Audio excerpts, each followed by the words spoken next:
two thieves develop a terrifying pattern, combining bank robberies with home invasions and taking families of bank executives hostage.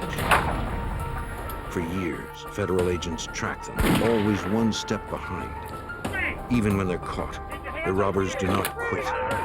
An ingenious escape sends the fugitives on another crime spree, with the FBI once again on their trail.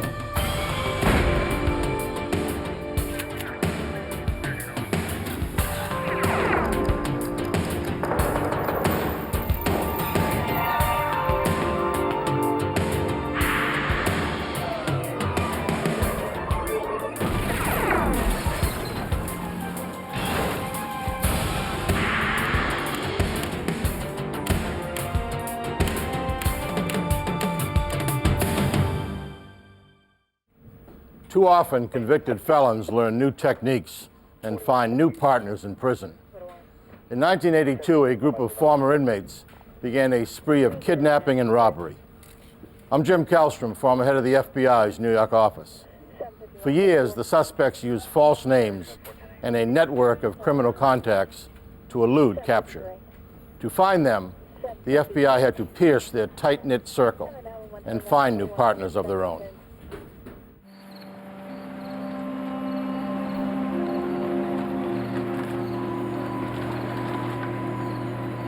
On December 28, 1982, Oklahoma City Bank Vice President Steve Thompson and his wife Ellen arrived home from a holiday party. Unexpectedly, a car pulled in behind them. When they got out of the car and started entering our garage, they hollered, "Mr. Thompson, we're federal agents." They were on top of us, with just in a few seconds. Ellen Thompson thought perhaps the men had the wrong house. I couldn't think of any reason federal agents would be coming to our house, and I've heard of mistakes before, so I looked at him and said, "There must be some mistake here. Can I see your identification?" And he pulls out a gun. The one with the obvious wig seemed to be the enforcer. The other one was in charge. There was obviously one other male involved because somebody drove him to our house and that car left and we never saw that car again. The two gunmen forced the couple inside. The leader began interrogating Thompson about the bank where he worked. No. He cooperated so the incident could end without anyone getting hurt. Mm-hmm. No, Thompson answered some questions about the bank's complex security system, but he knew the safety of his employees came first. I didn't give him names of actual people that had combinations and stuff. I said, we'll just have to wait and see who gets there and who has the combinations and stuff, because I didn't want to put any individuals in jeopardy. I see.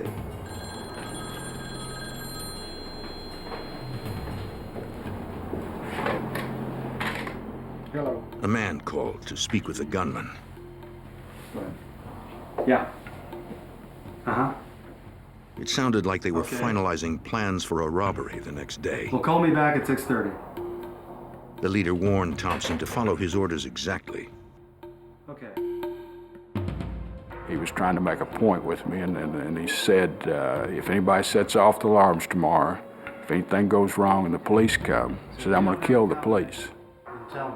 He made the comment at that point. He said, I'm not going back to the penitentiary. The gunman held the couple hostage overnight. An hour before dawn, they forced the Thompsons to drive them to the bank. Woman? At 9 a.m., they waited for employees to arrive. She's wearing a black dress, floral print. They had someone stationed outside as a lookout. She's coming in the front door. During the robbery, one person was in contact with somebody by phone the whole time. And they were able to give him detail as far as how many people were coming to the front door. The gunman knew only certain employees had access to the multi-layered security system. We had armed visitors this morning, but if everybody cooperates, we'll be okay. Ma'am, I need to know, do you have the combination to the safe? No. I need you to come with me. Those without codes or combinations were shoved into a bathroom holding area. What's going on? Blonde, tall,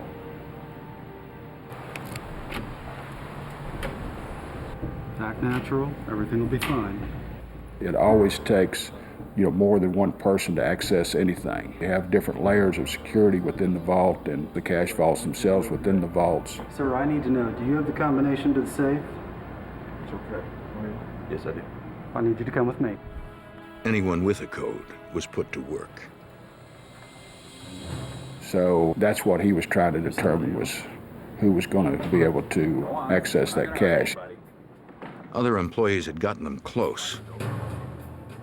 One final combination stood between the robbers and hundreds of thousands of dollars. Get it open. Don't play hero. Don't be stupid. The robber with the wig was the more threatening one. Do what you're told, no one gets hurt.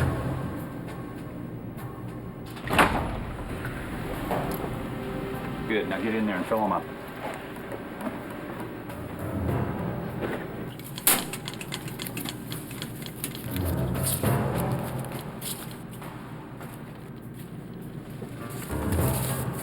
Within 30 minutes, the gunman had hundreds of thousands of dollars in hand.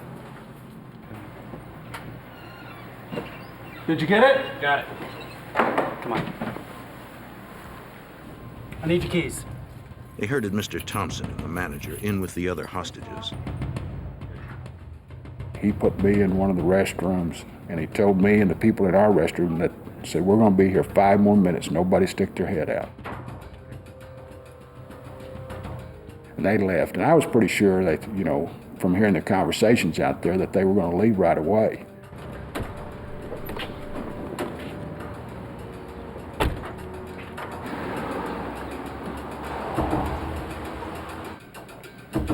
No, wait.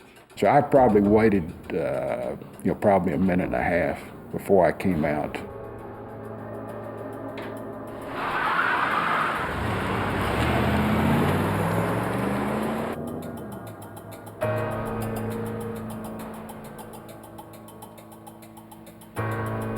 When it appeared the robbers had gone, Thompson directed the manager to contact authorities. Go ahead and call the police. Yes, Quail Creek Bank's just been robbed. We need the police here right away. The call went out to nearby Oklahoma City patrol units. Respond immediately to bank robbery at 1482 Olson Road. 10-4. Following standard procedure, Oklahoma City police also contacted the FBI. Special Agent Mike Seigel took the call. I shouted to other agents on the squad that we had a bank robbery. I gave them the location and gave them a little bit of information about what was going on, the fact that the robbers were gone, and we had a bunch of agents in head for the bank. The patrol units arrived first.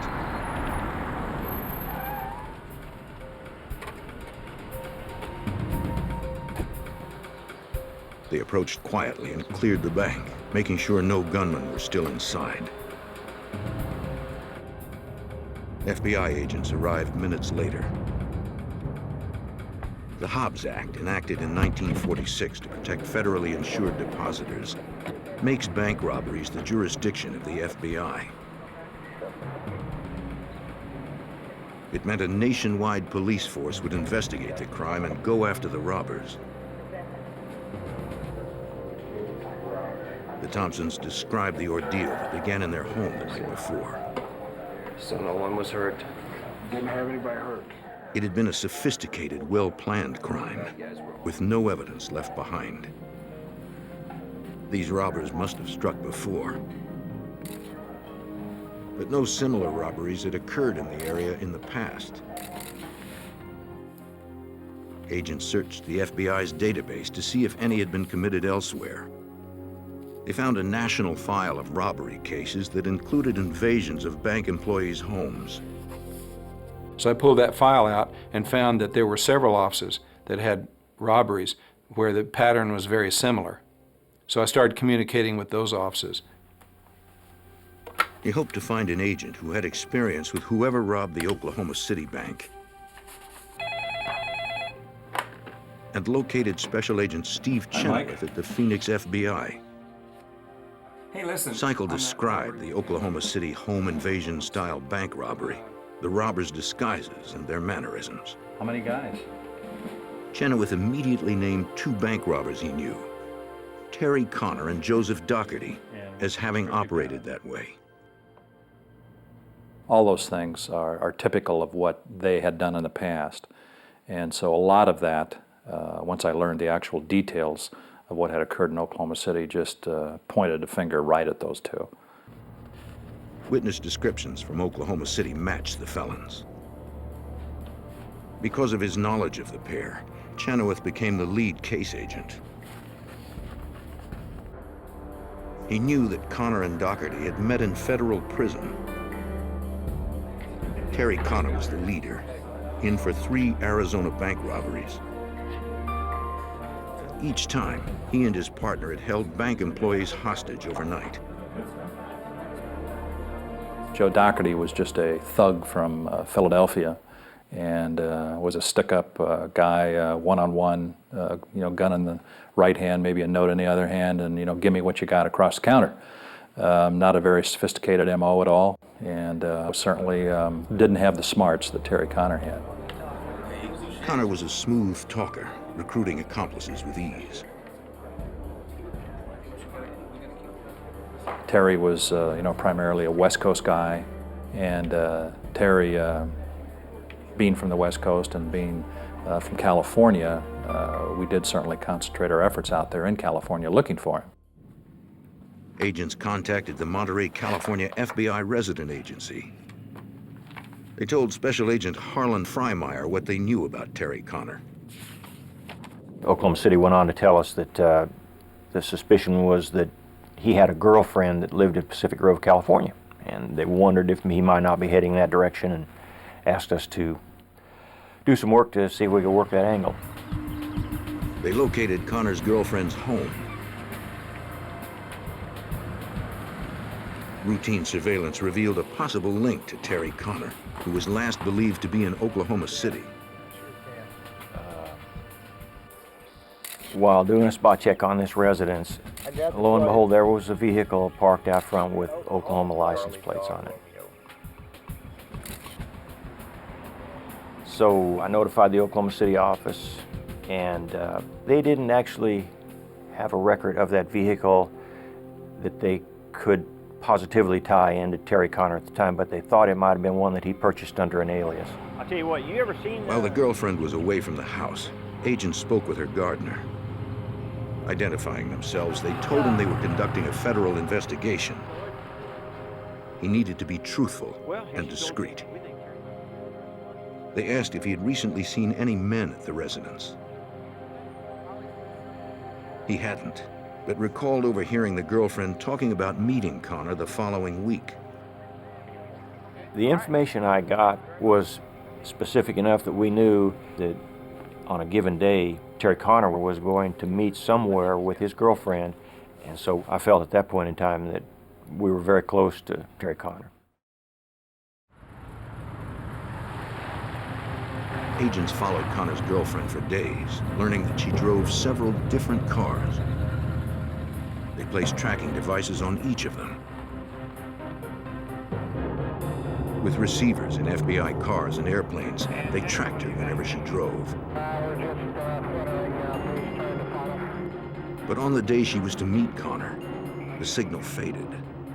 Once we lost the vehicle, we were spreading our vehicles out in all sorts of directions trying to locate the signal. And we had an airplane assisting us that day, and the airplane gave us the signal out on the highway, and we picked her up again. Agents traveled toward the location of the recaptured signal. When they spotted the car, it was parked in front of a restaurant. There was no sign of the girlfriend or Terry Connor or anybody else that was associated with the car, so we made a plan right then to establish full-time coverage on the car until something happened. Roger that. Stand down. right, guys, we're still in stand down mode. Stand down.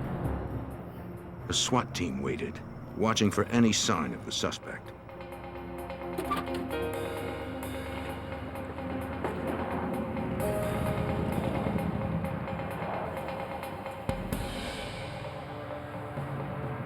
An FBI agent made sure that if the couple returned for the car, they couldn't drive it away. We let the air out of her tires so they wouldn't sneak in and sneak out real fast, and waited. Most stakeouts mean long hours with no payoff. But the agents had to stick with it and hope that suspected bank robber Terry Connor would surface. After a hostage-taking and bank robbery in Oklahoma City, the FBI developed two suspects, Terry Connor and Joseph Dougherty. 2 months later, and 1,500 miles away in Atascadero, California, agents staked out a restaurant where Connor's girlfriend had left a car. They believed Connor was in the area, planning to meet her. The long hours of the stakeout paid off for FBI Special Agent Harlan Freimeyer. We just happened to see Terry Connor drive into the parking lot with his girlfriend, and it doesn't usually work this way, but the photographs we had of Terry Connor were of such quality that it was easy to make instant recognition, so we knew that we were about to accomplish our mission.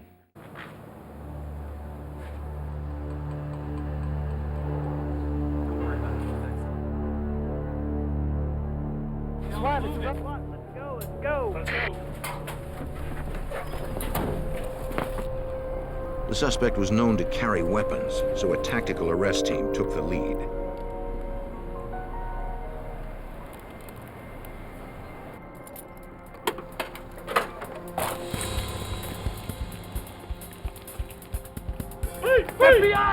They struck fast, giving Terry Connor no opportunity to flee.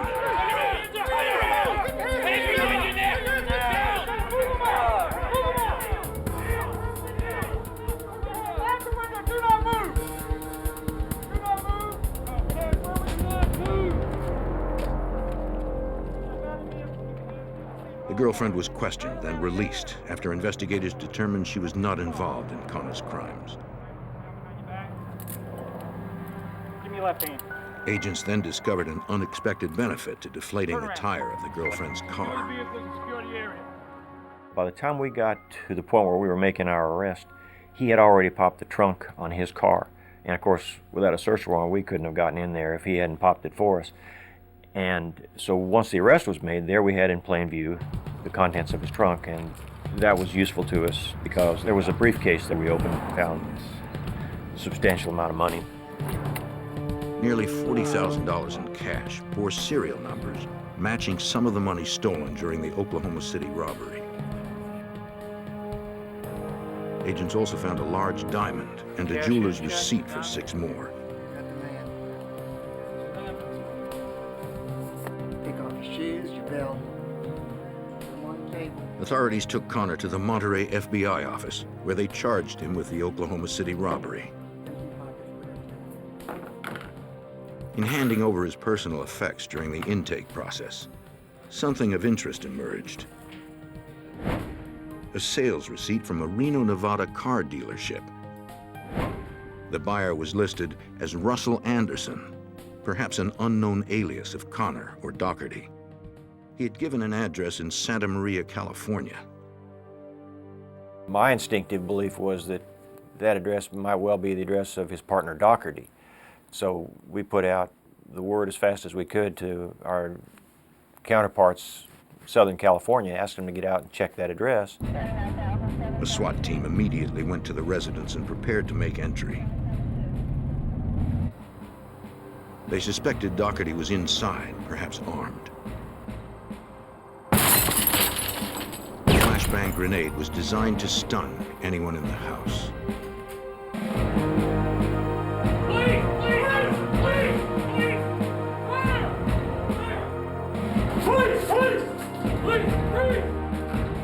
By the time they got there, whoever had been occupying that address was gone.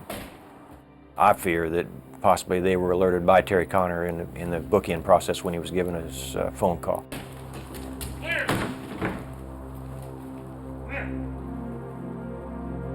Word that Connor was arrested, but that Doherty was not, went out to case agent Steve Chenoweth.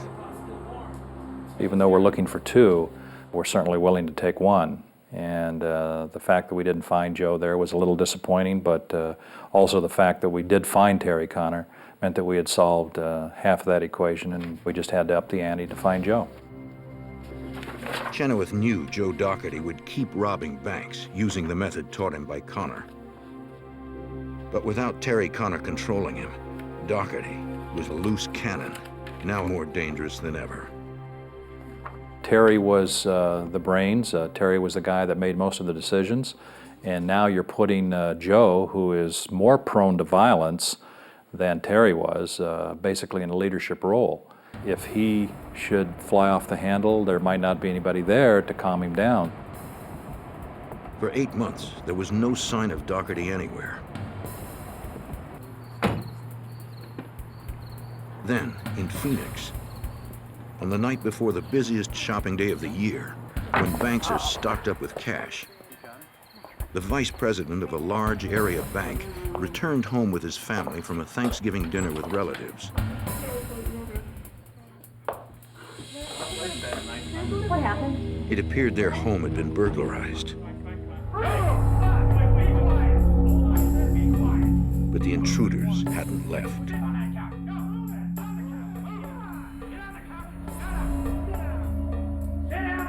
Through the night, the two robbers held the banker and his family hostage. We just want to rob the bank. Just calm down. It looked like Joe Doherty was leading a new partner. Take it easy. And now that he was in charge, Do you understand? anything could happen. Settle in and be friends. Thanksgiving, 1983. Ride to the bank. They're told no one gets hurt. Give me the keys. Two intruders held a Phoenix banker and his family hostage overnight. Go start the car. Hours before dawn, Joe Doherty and his new partner were ready to rob the bank.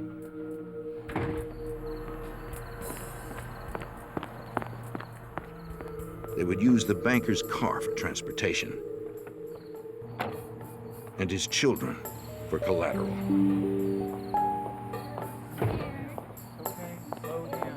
In the car. Go. We are now. Come on, get in the car.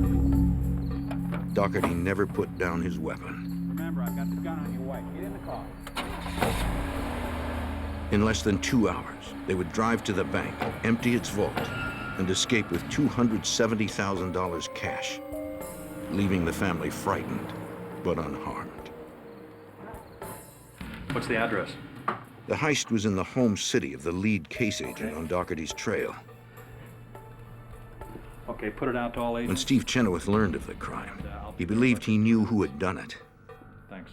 My first thought right away is Joe Doherty, but didn't know the answer to that until I started talking to the victims to get an actual physical description. Wondering if Doherty was taunting him by striking in his own town, Chenoweth headed to the banker's home to learn more details of a fearful night spent held at gunpoint. Most of us don't go through that, and to go through it for an entire evening with your two children is a very scary thing. And so they were glad it was over, and they were certainly glad to see us come. Jack, can you tell me just a little bit more about... The banker described the assailants, saying both wore obvious wigs, and the bigger one was in charge. Once I got the information, the physical description of the leader fit that of Joe Doherty right to a T. So I knew that we were dealing with Joe, but here again, we had another individual that he had picked up, and we didn't know who that guy was as his partner. It's normally there. The family described how the pair had acted. Doherty and his new partner were more volatile and threatening than he and Connor had been. There's two people, two. But as before, they left agents with no One leads. bigger guy. One bigger guy that... 6 months later, and 900 miles to the northwest in Reno, Nevada, local police called the FBI to another robbed bank. Once again, the heist was preceded by a hostage-taking the night before.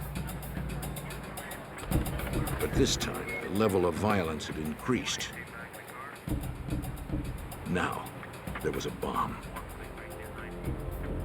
They'd strapped it around the bank officer, indicating that it was explosives. And if he didn't do what he was told to do, that they would detonate that. And that certainly is enough to put the fear of God into you. And I would certainly do anything that they asked me to do.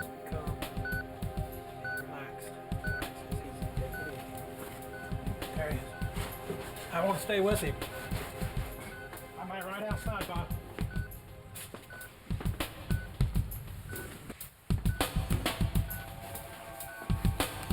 Determining there were no booby traps, a Reno police bomb specialist freed the terrified bank officer and sent him out of the vault to safety.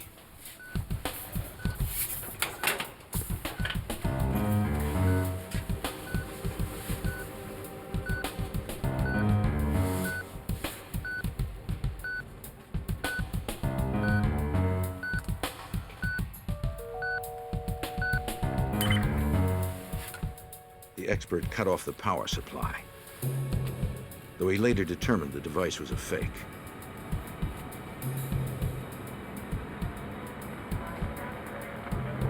The bank officer told the FBI that he and his family had been held hostage at gunpoint overnight by 2 men wearing wigs and business suits.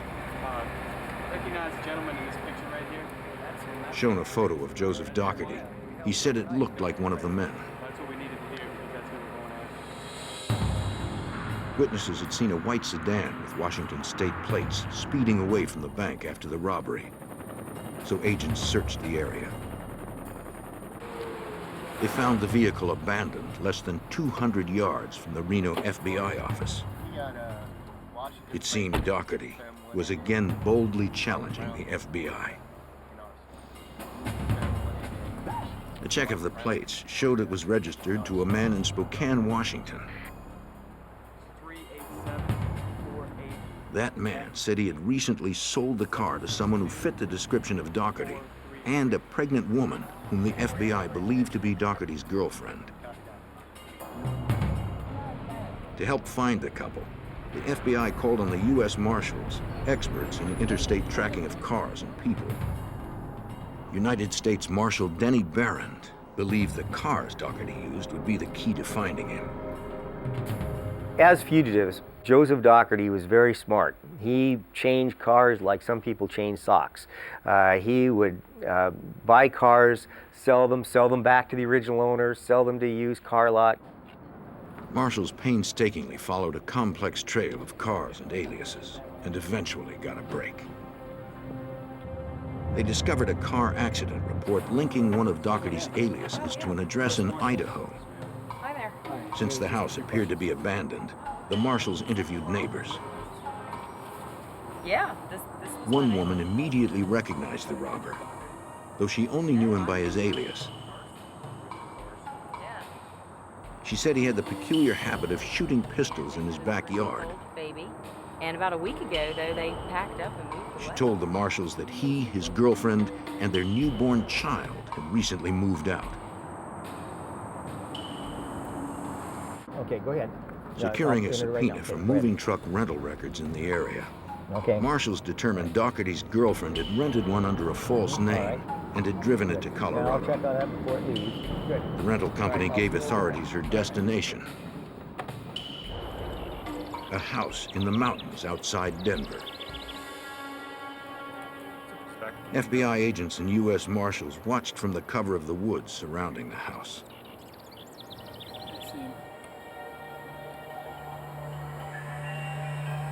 Because there was now a baby involved, they had to be especially cautious.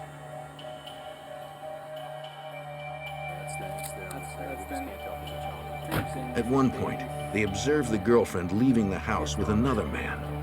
It wasn't Dougherty. Marshals could not see if they had the infant with them.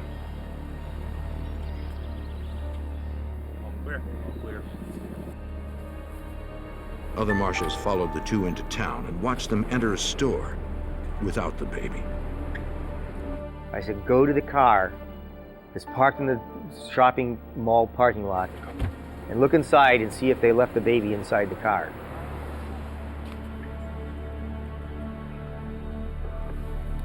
It's a negative on the kid in the car. We're gonna go check out. And they radioed back to me, no, the baby's not in the car. And they didn't have the baby in arms. That means one thing, the baby's still at the house. Still at the house with Joseph Dougherty. After 2 years of constantly being minutes too late, authorities believed they were finally going to arrest the dangerous robber. But in law enforcement, things rarely happen exactly as planned. 2 years after Terry Connor and Joseph Dougherty robbed an Oklahoma City bank, Connor had been captured, convicted of armed bank robbery, and sentenced to 25 years. The FBI believed his partner, Joseph Dougherty, had continued a spree of hostage-taking and bank robbery, but that they finally had him cornered in a Colorado house. Earlier that day, they had arrested the fugitive's girlfriend and a male associate. The girlfriend confirmed that Dougherty and their infant child were still inside the house, and that Dougherty was armed. Okay, y'all got that? There's a small child in there? Yes, sir. Okay, do not fire except from his order. Got it. You ready? Right. Set up the front. A SWAT team fanned out in stations around the house.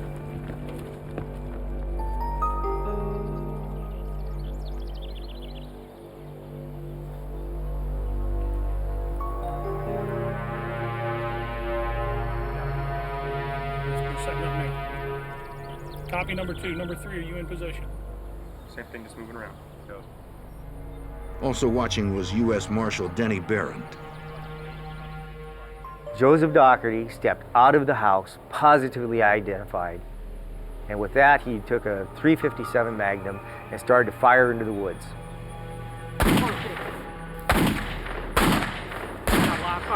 But it didn't look like Dougherty was firing at the agents. The SWAT team had to keep cool. Guys, hunker down. If you're not in danger, don't return fire. Don't return fire unless you're being threatened. The marshals recalled the neighbor in Idaho who had said Dougherty often fired random shots in his backyard.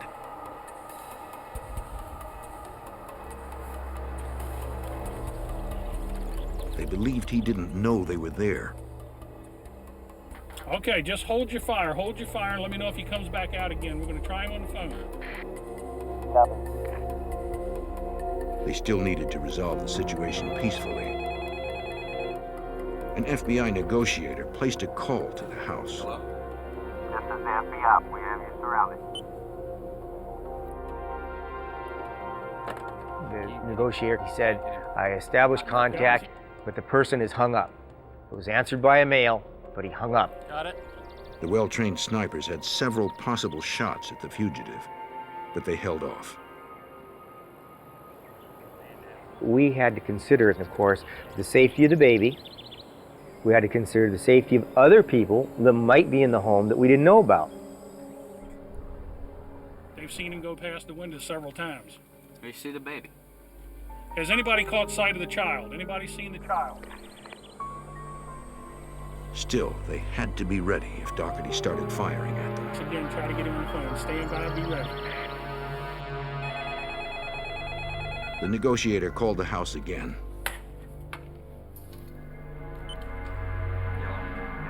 To get her to come out of the house. He told the fugitive that his girlfriend and accomplice had already been arrested. Come out of the house. And asked Dougherty to consider his child's safety and surrender peacefully. He hung up. All right, guys, he hung up. Let's move in. Move to the front now.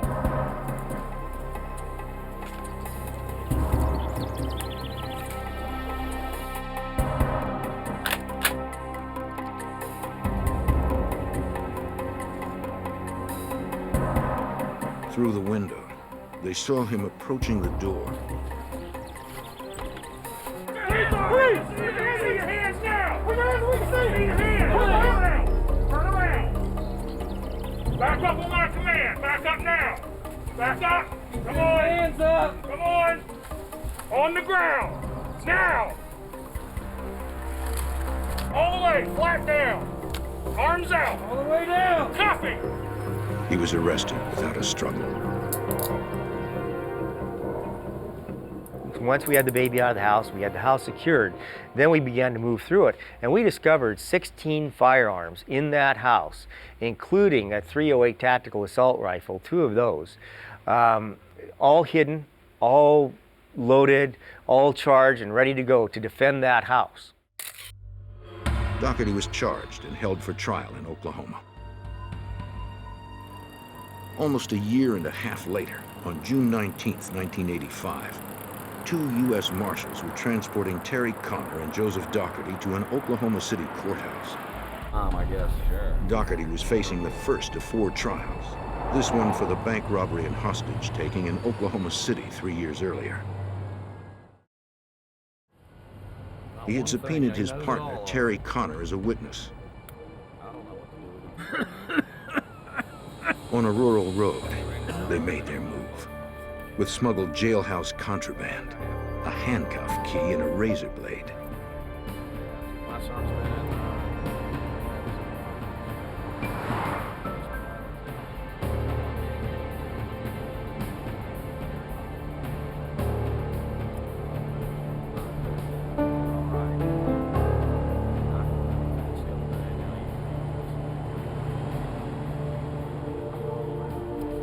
They had never planned on arriving at the courthouse.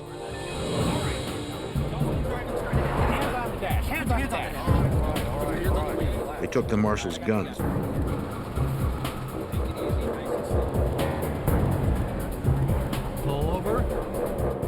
and ordered them off the road.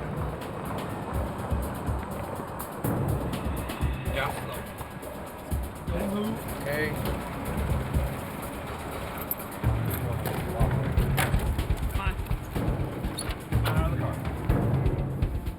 They marched the lawman into the woods.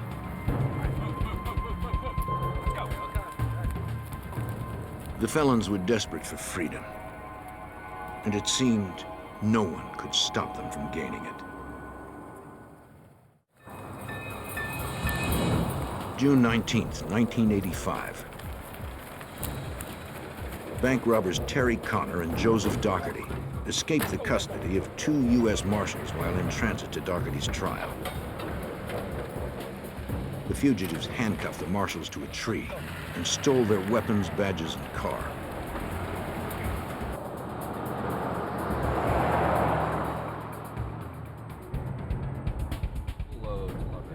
They were mobile, armed, and for now, no one knew they were back on the run.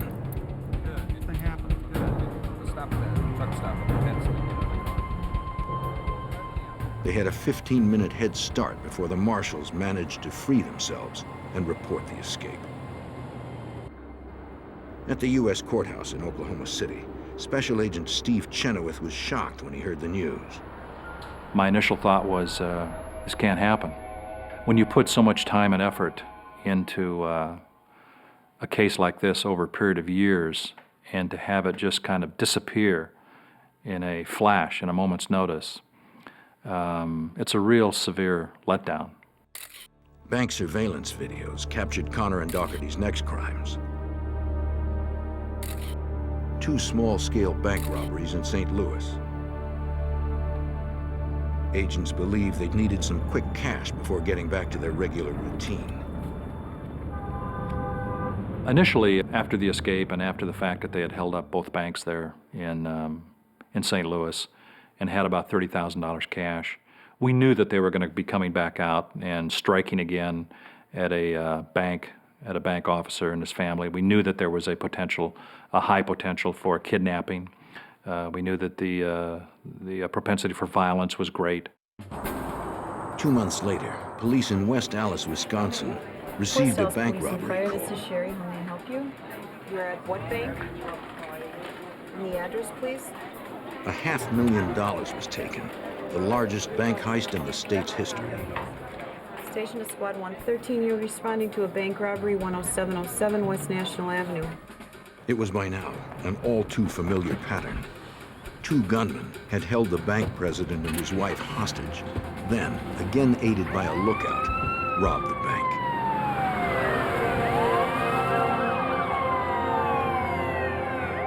Fingerprints placed Connor and Doherty at the scene. Local police called the Wisconsin FBI. Special Agent Dan Kraft was assigned the case. Reading witness statements, he saw that the fugitives were bolder than ever, no longer even using disguises. They did nothing to conceal their identity. They didn't do anything to really help by saying their names, but Terry Connor did mention to the bank president's wife, he said, the FBI is going to know who we are. Because of the continuing danger Connor and Doherty posed, both were placed on the FBI's 10 most wanted fugitives list. Media coverage drew many leads. Use your help on it. One call led agents to a man who might have been the robber's lookout outside the Wisconsin bank. Agents issued an APB for the alleged lookout's car. Days later, a state trooper pulled him over and called the FBI. What we got going on here? Once they identified him, they took him in. There was an active open warrant for him out of St. Louis for violating his federal parole. So we arrested him, and I brought him downtown to the FBI office. At first, the man refused to answer questions about Connor and Doherty. So we would talk. And this went on for 5 days.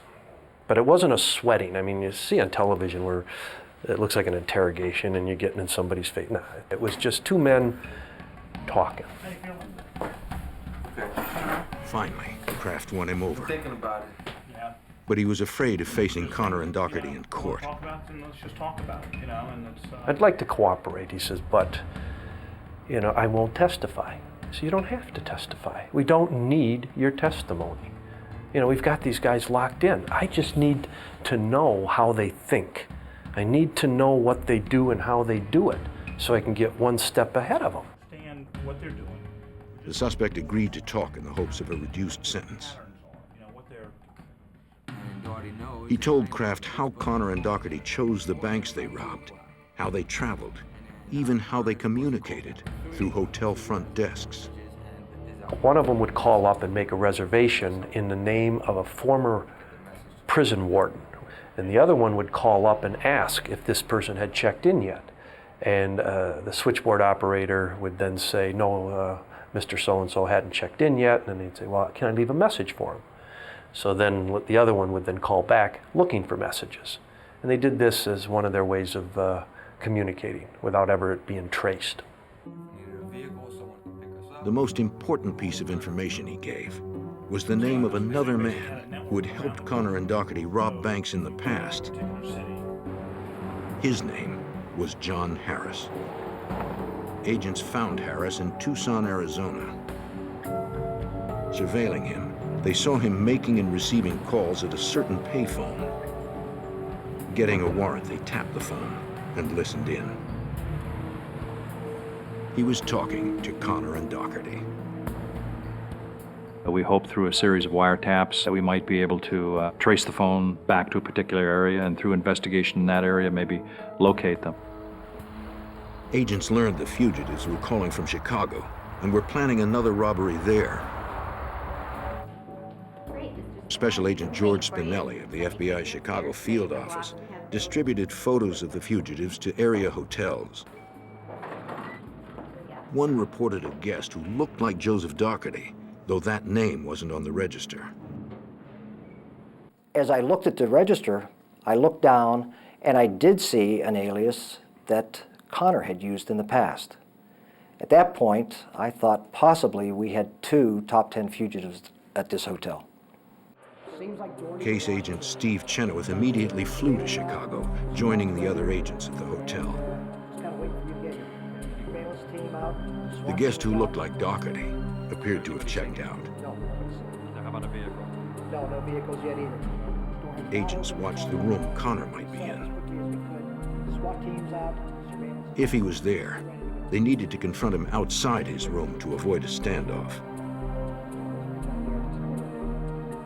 We were very concerned that it could get violent, and especially Connor, who had vowed that he would never be taken alive. We took extra precautions at that point. An arrest team planned the takedown for the parking lot. Okay. All right, keep an eye. Okay, sounds good. Eventually, the FBI agents spotted someone leaving the room. I think I might have something here. Come here, take a look. Yeah, got some activity. Can't see his face yet. It was That's Connor. him, George. That's Connor. He was That's a alone. positive ID. Tony, it's our guy. Take him. Take him now. Agents called for the SWAT team to make the arrest. So he did not have an opportunity to get away. He was grabbed immediately. Although Joe Doherty was not seen by agents, it appeared he was nearby and saw the police activity. A call came in to the switchboard asking what was going on. And it was a male, and asking about the occupant maybe of a particular room. And no doubt in my mind it was Doherty, and he was trying to find out what happened. Agents searched the area, but did not find Doherty. The one thing they knew was that he would commit more robberies with a new partner. This guy doesn't have any other choice. He can't do a robbery by himself. He's got to reach out for somebody else. The FBI believed he'd call on John Harris, and learned Harris had recently flown to San Francisco. Again, they spotted Harris repeatedly using a certain payphone. They ordered another phone tap. About a week later, we get a phone call, and it was Joe Doherty. Doherty said he was calling from St. Louis. But FBI technicians couldn't trace the call out of San Francisco.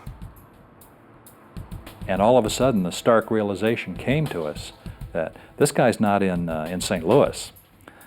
Doherty is right there in that area.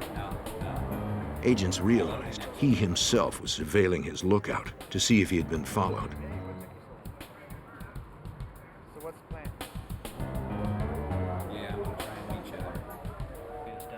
They hoped he hadn't seen the undercover agents. All right, later. Believing his lookout was in the clear, Doherty planned a meeting for the next morning, there in San Francisco. Agents showed up early. Doherty arrived as promised. And at about that time, we had a whole lot of very weary FBI agents pounce on Joseph William Doherty. And so ends the saga, and so ended the chase. After a nationwide manhunt that lasted more than a year, Terry Connor and Joseph Doherty were tried for their most recent crimes. They each received 2 life sentences, plus 139 years without parole. They are kept in separate federal prisons. Their partnership forever terminated. In Washington, D.C., a notorious drug gang threatens an entire neighborhood. Witnesses are intimidated or killed. Even as the police and the FBI build a case against the killers, the body count continues to climb. Drug sales skyrocket as a neighborhood becomes a virtual war zone. Now the FBI must find the key to destroying a deadly gang known throughout the city as the K Street Crew.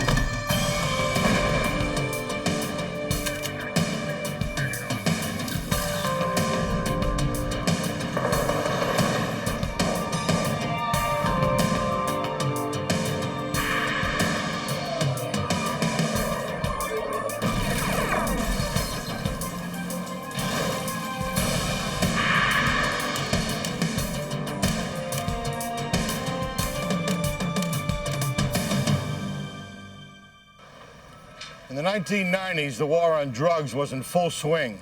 The front lines were often America's inner cities, where gangs used violence and murder to rule their empires.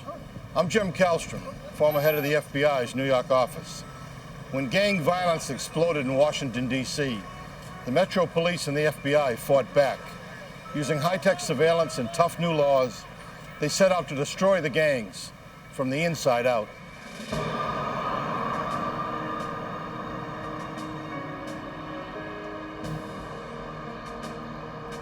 Washington, D.C. In this city of monuments and museums lies the heart of American justice. The Supreme Court, the Department of Justice, the Federal Bureau of Investigation. But even our nation's capital is not immune to crime. March 22nd, 1991. 20-year-old Wendy York returns home after running errands. Teresa! She shares an apartment with her cousins, Tarita and Teresa Lucas. Teresa is in the living room, lying on the couch. Her face is covered with blood. Oh my God! Wendy runs from the apartment and calls 911. An emergency dispatcher directs units to the scene. DC Metro Police arrive at the apartment within minutes. Teresa Lucas has been shot through the head. In a back bedroom, they find another body and a child. The second victim is Teresa's sister, Tarita. She has also been shot in the head. Her child is unharmed.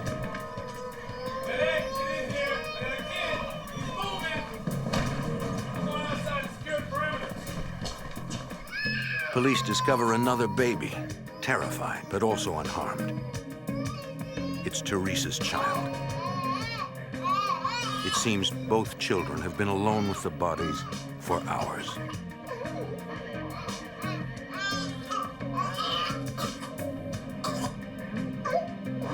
A short time later, the victim's mother arrives at the apartment.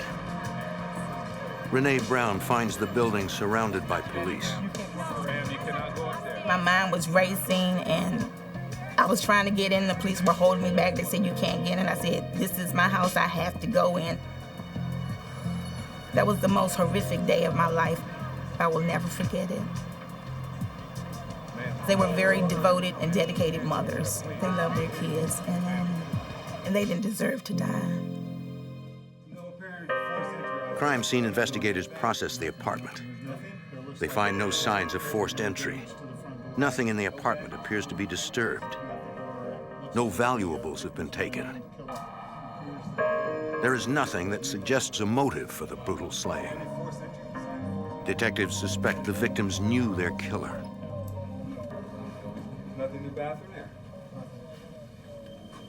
Let's take a look. Detectives ask Renee Brown to check the apartment. Please look around and see if you see anything. The grieving mother is willing to do anything she can to help. Renee notices something missing from Teresa's bedroom. The first thing I noticed was that a poster-sized picture that was there the previous night had disappeared from off the wall. A frame is found, but a photo of Teresa's boyfriend, Sam Carson, is gone. And I told the detective then, I said, I wonder where that picture is. And we looked in the trash in the back, and it was nowhere in the trash. So I said, whoever has that picture is the murderer. Police contact Sam Carson to ask him a few questions. How you doing? He denies being in the apartment the night the two women were murdered. Do you know that your girlfriend was killed last night? Although Carson is a likely suspect, police have no physical evidence to tie him to the murders. Like, where were you last night? You think you can come in? Detectives interview people in the neighborhood. Federal detective. Although gunshots were fired in the Lucas apartment, neighbors claim they heard nothing. Sure about that? I don't Did you happen to know the women? No. 2 young women have died, and yet nobody is willing to talk about it. The double homicide catches the attention of law enforcement across the district, including the FBI. Special Agent Vince Lissy is shocked by the brutality of the crime. Right here. We got the photos they've got from Craig. Agent Lissy often works undercover and must protect his identity. It was horrific. The police had very few leads to go on. They struggled and struggled with the investigation for some time, but there were no real witnesses to it. Without a witness, police cannot identify a suspect. Without a motive, they cannot catch the Lucas girls' killer. And without evidence, the double homicide will become a statistic. Yet another unsolved murder in a city plagued by violence. The epicenter of that violence is Greenleaf Gardens, a housing project on K Street. The drug trade has reduced the neighborhood to chaos, according to Detective Steve Kirshner. Crack cocaine hit the city hard in '85, '86. Along with that came a lot of violence. The homicide rate went sky high. I believe it started out mostly from jealousy of who was making the most money. There were kidnappings, assaults, just led to a very violent area. Buyers, many of them from the suburbs, made the dealers on K Street rich. The area provided few economic opportunities, so the lure of easy money proved a powerful recruiting tool.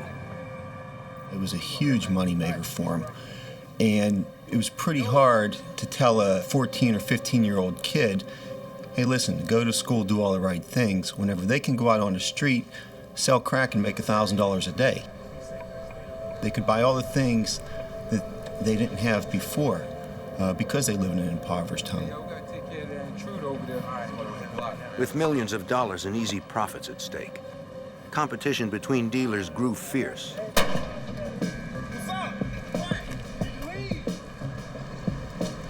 Streets became borders as gangs battled over sales turf. The neighborhood was a powder keg, according to Metro Homicide Detective Tony Brigadini. The area was deadly. Numbers that we have compiled over the years of the investigation show that this was probably one of the most deadly areas in the District of Columbia. It's very close to some of the government buildings in Southwest Washington, which was interesting in that there's an incredible amount of crime going on in a small area so close to a downtown business district. The FBI and DC Metro Police formed the Safe Streets Task Force. Their job is to clean up a neighborhood that has become a war zone. Agents canvassed the streets, looking for information on the gangs. Detective Henderson will conduct an investigation here on a murder case? Yes, sir. If I look into these photographs, it doesn't you recognize either one of these young ladies? Residents are too afraid to talk or even be seen speaking with investigators. If you walk up to somebody's door and you knock on their door and ask to speak to them, in about 3 minutes, everybody in that neighborhood is going to know that the police are there. Frustrated by the lack of cooperation, agents try a different approach. Sometimes we follow people to work. We try to get them away from a neighborhood. We try to do whatever we can so that the people in the neighborhood don't know they're witnesses. Slowly, the residents open up. They talk about drug dealers who have taken over the neighborhood. Tell me about him. The K Street Crew. The gang is led by Vincent Hill, a ruthless sociopath who seems to thrive on violence. If somebody came up and irritated him for any reason whatsoever, he had no problem grabbing a baseball bat, a hammer, anything he could, and hit them with it. Hill's money and his brutality make him the most powerful man in the neighborhood, according to Metro Detective Neil Trugman. He compared himself to a big-time mob figure. there was no fear. According to FBI sources, Vincent Hill runs the K Street crew with an iron fist. Still, gang members respect him. Vincent Hill had a reputation for being a bully, but at the same time, others looked up to him because they saw that he had money, he had nice clothes, he had fancy cars. While he's manipulating them into selling drugs, they would see him beat somebody up for not giving him enough money. So all of these things kind of led the others to look to him as somebody that you didn't want to mess with, you didn't want to challenge, but at the same time, he was a way that they could make money. The distribution of crack cocaine carries severe penalties. A conviction could get Vincent Hill and his crew off the streets permanently. I think they're going to start selling a lot of marijuana. Agents launch an investigation into the gang's crack dealing. But Hill's group is already one step ahead. Before the FBI can bust the K Street crew on cocaine charges, the gang suddenly shifts to selling marijuana. They realized when they were selling crack cocaine, you're looking at stiff time. Selling marijuana was a misdemeanor. More than likely, you wouldn't get any time for it. The demand is huge. Buyers pour in from the suburbs. The gang maintains its profits, minimizing the risk of jail time. It just took off like a rocket. Everybody was making money. You know, people were making $3,000, $4,000, $5,000 a day just by selling marijuana. Thwarted by the gang's move, the task force regroups as the dealers grow even bolder. I would drive by in unmarked cars, and they would hold bags of marijuana up, 3 for 20, 3 for 20. And then when they finally got close enough to realize that you were a cop, they would run. The dealers simply abandon their stashes until the cops leave. Minutes later, the dealers return to the exact same spot with a new stash and set up shop again. As business expands, the violence escalates, sometimes involving innocent victims.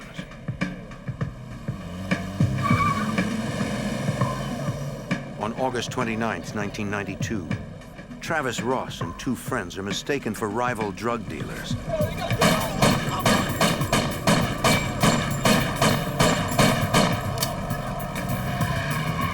Ross is killed instantly.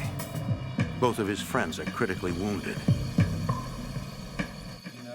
Police interview the survivors. They say they have no idea who shot them or why. Their reluctance to answer questions is understandable.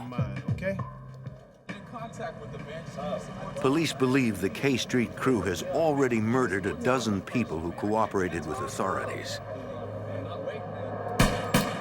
What they don't know is how the gang is able to identify these potential witnesses. In 1995, Bruce Spencer is shot 5 times at point-blank range by a K Street crew member. Somehow he survives. He is willing to identify the man who shot him. The task force immediately places Spencer in protective custody. He is registered at a DC hospital under the name John Doe. While Spencer recuperates, Agent Lissy and other investigators scour Greenleaf Gardens looking for the men who tried to kill him. On K Street, Agent Lissy and Detective Trugman find themselves face to face with Vincent Hill, the gang's notorious leader. I said, look, all your witnesses are going to die, every one.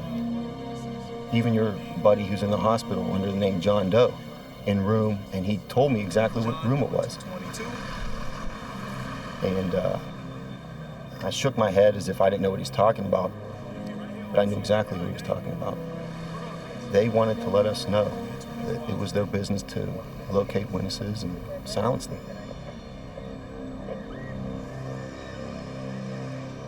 Investigators are even more determined to protect their witness. But word of Hill's threat reaches Spencer. Fearing for his life, the witness refuses to help investigators. I'm through, man. Everything's working out. Almost not. The task force is frustrated, having lost another battle in their war against the K Street crew. In the 1990s, Greenleaf Gardens in the southwest section of Washington, D.C., is a neighborhood under siege. A gang calling itself the K Street Crew has claimed the housing project as its base of operations and turned it into a killing zone. Metro Police, working closely with the FBI, struggle to link the gang to a rash of killings. Investigators know it will take more than individual murder convictions to stop the widespread violence. They need a strategy that will take down the entire gang.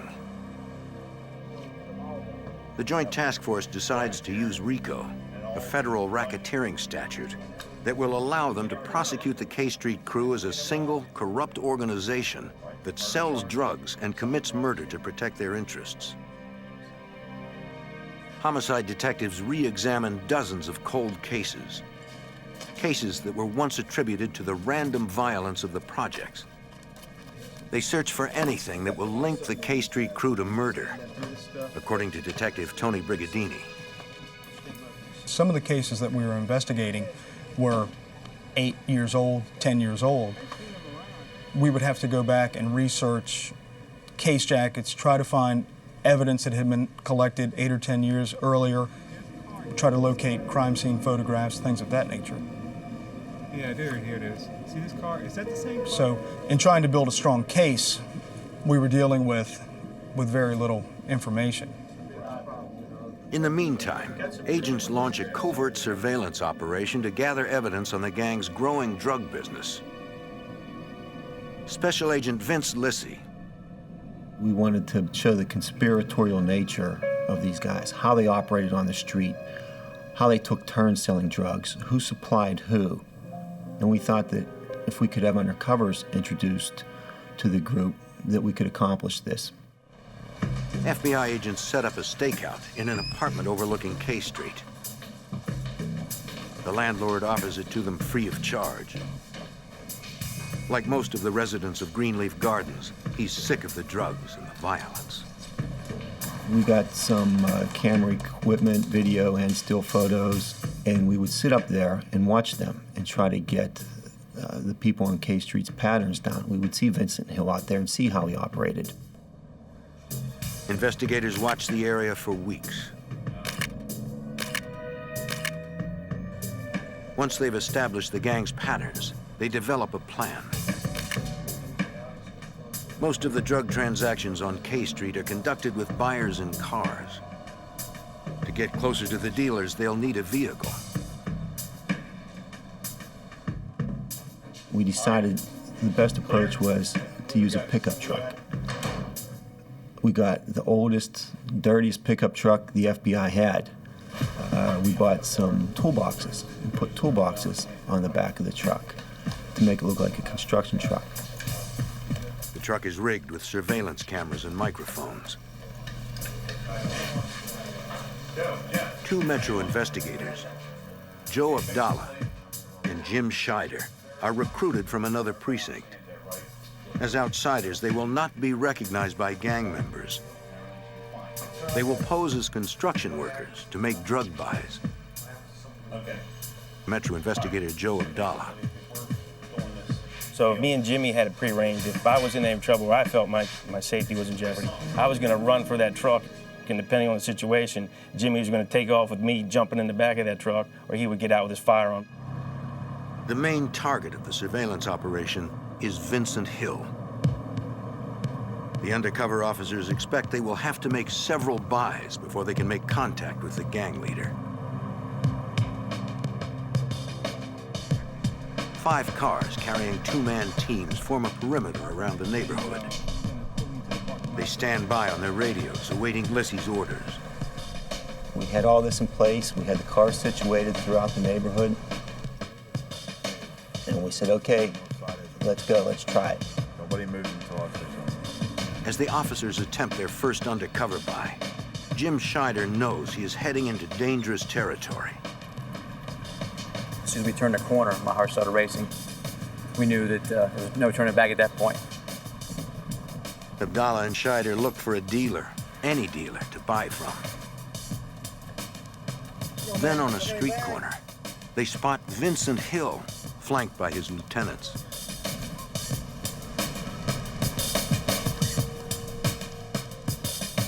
The K Street crew is out in force. What y'all need? Man, can I get a couple bags?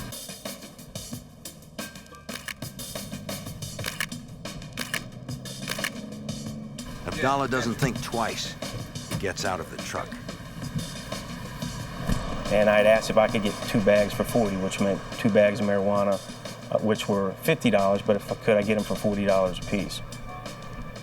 An individual to my left side ran to go get them from a stash, which was on a fence line.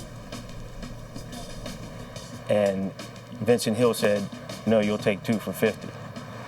I put the money down, and then I walked away. The surveillance team documents the entire transaction. They now have the leader of the K Street crew on videotape, personally selling marijuana to undercover officers. Joe walked in Vincent Hill the first time, and we said, wow, this is too easy. Within 30 seconds, the deal was done. Jim and Joe rolled back to the office, and we were just amazed. The task force has been prepared to wait weeks, even months, to make contact with Hill. But it happened in less than a minute. The FBI presses their advantage. Over the next 6 months, they continue to buy marijuana directly from Hill, gradually increasing the quantity. He approached me and we worked out a deal financially. Each time, the sale is carefully photographed. He was there. He never touched the drugs. Through the undercover buys, investigators discover that Hill controls everything that happens on the block. This becomes clear when Abdallah and Scheider try to make a purchase from someone other than Hill. And we were getting ready to make a purchase. And there was someone hollering down the street. When we looked back, it was Vincent Hill. We went back down into the block, met with Vincent Hill and bought from him. And I think he had that kind of power in that block. For months, the buys go on like clockwork. Abdallah is doing more than making purchases. He's building a relationship. Slowly, he gains Hill's trust and tries to get information. I tried to get any conversations I could from him. And there were times when I'd try and draw a conversation from him where he would say, look, if the police come in the block, I have a place to run to, you don't. So tell me what you need, let's get it over with. And there were also times when I had a conversation with him about setting up weight purchases, or more than the $20 bag, what we would call wholesale quantities, like quarter pounds. Abdallah begins buying in bulk, moving from ounces to pounds. He tells Hill he is selling marijuana at the construction site where he works. There were occasions when he would actually front me drugs, which would mean he'd give them to me for free for payment at a later date. We had that kind of trust. And he even gave me good advice on when buying the weight. He would supply me with the smaller $20 bags. He gave me packages of those at some points, and he would tell me how to juggle it, or break it down and sell it in the quantities to my friends. And he gave me helpful hints on how to do that. For 6 months, the operation runs smoothly. Then, a routine buy puts everyone on guard. At one point when I made a buy from him, I got back into the truck and Jimmy was driving and I was in the passenger seat, and Jimmy said, hey, he's waving at you. And he was motioning like to roll the window down. So I rolled the window down and he said, hey, look, these guys over here, they're saying that your buddy's a police officer. He said, I know you're okay, but he said, those guys over there will kill you. Somebody tell me what's going on, please. Y'all know y'all can't play me like that, right? And it threw us off a little bit, and then when we started to leave, the guys that he was pointing to had like hoods over their faces and put their heads away from us. It does not appear to Abdallah and Scheider that Hill suspects they are cops. So they continue the operation.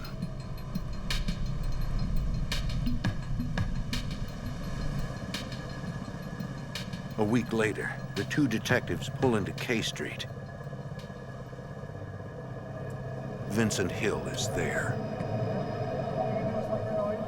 Hill was cold to me, didn't want anything to do with me. He said he didn't know where they sold marijuana, didn't know what I was talking about.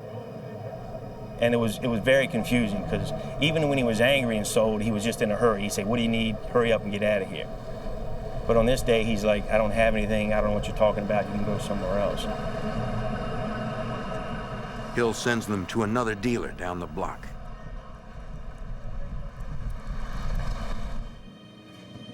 That night, Abdallah meets the dealer in an abandoned house. The officer prepares for a confrontation.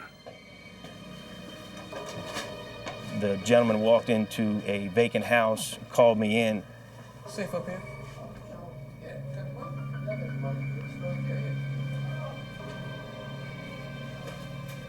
The gentleman tried to give me like a sandwich baggie full of lawnmower clippings. It wasn't real marijuana. So it was that point, we knew something was wrong. Abdallah knows their cover is blown. With backup cars at least 2 minutes away, he slowly talks his way out of the building.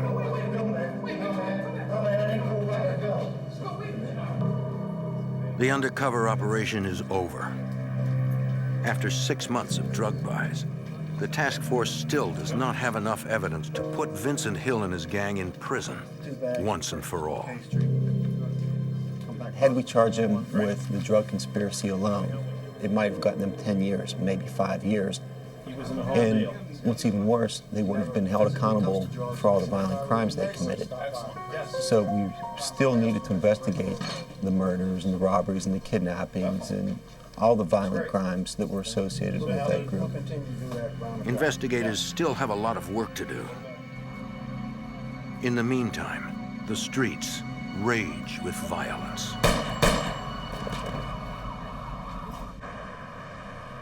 In Washington, D.C., a lengthy undercover operation has begun to produce results. Investigators have videotaped the infamous K Street crew selling drugs. But now, they must find evidence of the gang's more violent activities. In 1995, a brave young woman steps forward. So what would you like to Chrissy Gladden is 19 years old. You know, that you can share with us? As a single mother, she is worried about her neighborhood. Okay. We know you're scared. These are scary. Chrissy tells police that Jerome Martin and Antonio Knight are responsible for a drive-by shooting. She overheard Martin talking about it. Although she doesn't know the victim's name, her description of the crime leads investigators to an unsolved murder. 6 months earlier, Travis Ross had been killed in a drive-by shooting near K Street.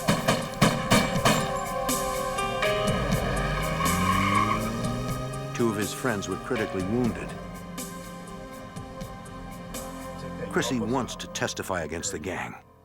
She knows they are the reason her neighborhood is so dangerous. I just overheard a conversation between Jerome. Still, she's afraid. She tells investigators that if she speaks out against the K Street crew, they will kill her.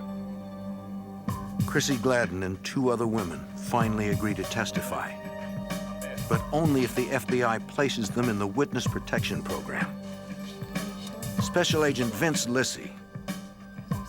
We finally convinced Chrissy, as well as these other female witnesses, that we would work with them. We would try to keep them safe and make sure nothing happened to them. We stressed upon them not to tell people where they lived, not to take people to their new apartments. Chrissy's cooperation pays off. Crew members Jerome Martin and Antonio Knight are indicted for murder. Alrighty.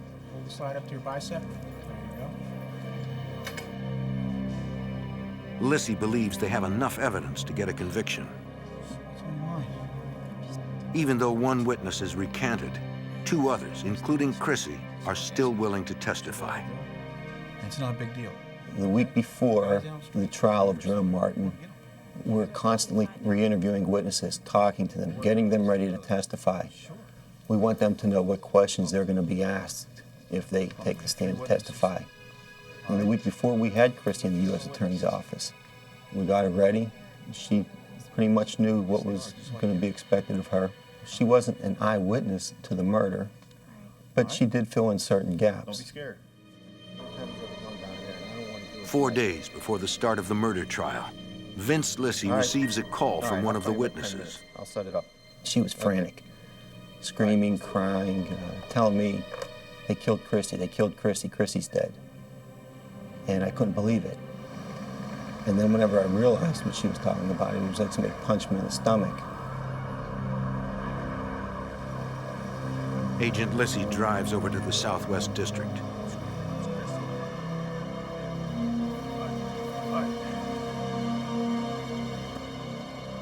At the crime scene, Metro Police tell him what happened.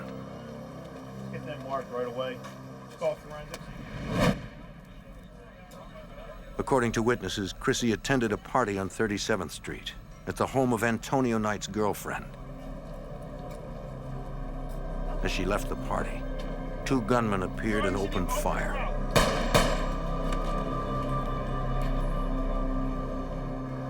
By the time police arrived, Chrissy was already dead. Not surprisingly, investigators are unable to find a single witness willing to identify Chrissy's killers. The message from the K Street crew is clear.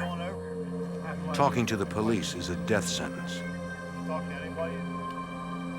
Chrissy thought that everything was fine. She trusted her friends, she trusted the people in that neighborhood, thought she could go back there and nothing was going to happen.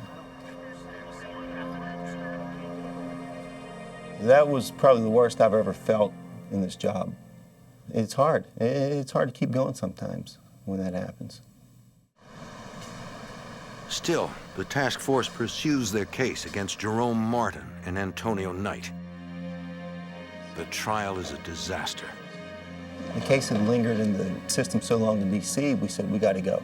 And we went forward with it, and we did the best we could. Some witnesses were just physically unable to testify. They were just distraught. But you know, we went forward and we lost. Jerome Martin and Antonio Knight are acquitted due to lack of evidence. To the K Street crew, witnesses like Chrissy Gladden are a minor inconvenience. It was really something to see these guys go free. And at that point, they won the battle. They were happy. They won the battle. And I told myself, you can't sit back and let them continue to win these battles. Chrissy Gladden's death and the acquittal of Martin and Knight are major blows to the investigation. The task force refuses to give up. Somehow, they will find a way to bring the K Street crew to justice. In Washington, D.C., the K Street crew is terrorizing a neighborhood with drugs and violence. Investigators spent months working with 19-year-old witness Chrissy Gladden, who agreed to testify against them. On October 5th, she was gunned down outside a party. Even without witnesses, Detective Steve Kirshner is determined to find her killers. We stayed on it, trying to find a break in that case, and we did everything we could. We printed up flyers, offered a reward. It really crushed the investigators on the case, especially Vince. It's horrible. It's just, you know, part of you says, what more can I do? That's it. You want to wave the white flag. But the other part of you says, wait a minute, I'm not going to give up. You know, I'm not going to give in to their ways of justice. It's not the way it's supposed to be. Less than a month later, the FBI and D.C. police get an unexpected break in the case. Robert Butchie Smith, a senior K Street crew member, is arrested for drug dealing. In an effort to get Smith to talk about the gang, the FBI tells him he faces federal racketeering charges. Hand in hand. They're building a RICO case that will tie the gang's drug business to a series of murders. The tactic works. Smith finally agrees to talk. Tell us what you know. Smith reveals that the gang uses private investigators to identify people willing to testify against them. They also use the Freedom of Information Act to obtain court documents to target potential witnesses. Smith gives investigators leads on several unsolved kidnappings, shootings, and murders, according to Metro Detective Tony Brigadini. He had very specific, protected information of the crimes and the business dealings that the members of the K Street crew participated in. Smith specifically mentions a triple homicide that his nephew, William Sweeney, told him about. Sweeney, along with Sam Carson and James Montgomery, are fellow members of the K Street crew. Smith said Sweeney and Carson were in Las Vegas when Ryan Pierce, another drug dealer, won big at the tables. The two men decided to rob Pierce when he returned to D.C. On November 17th, 1996, Sweeney, Carson, and James Montgomery waited outside his home.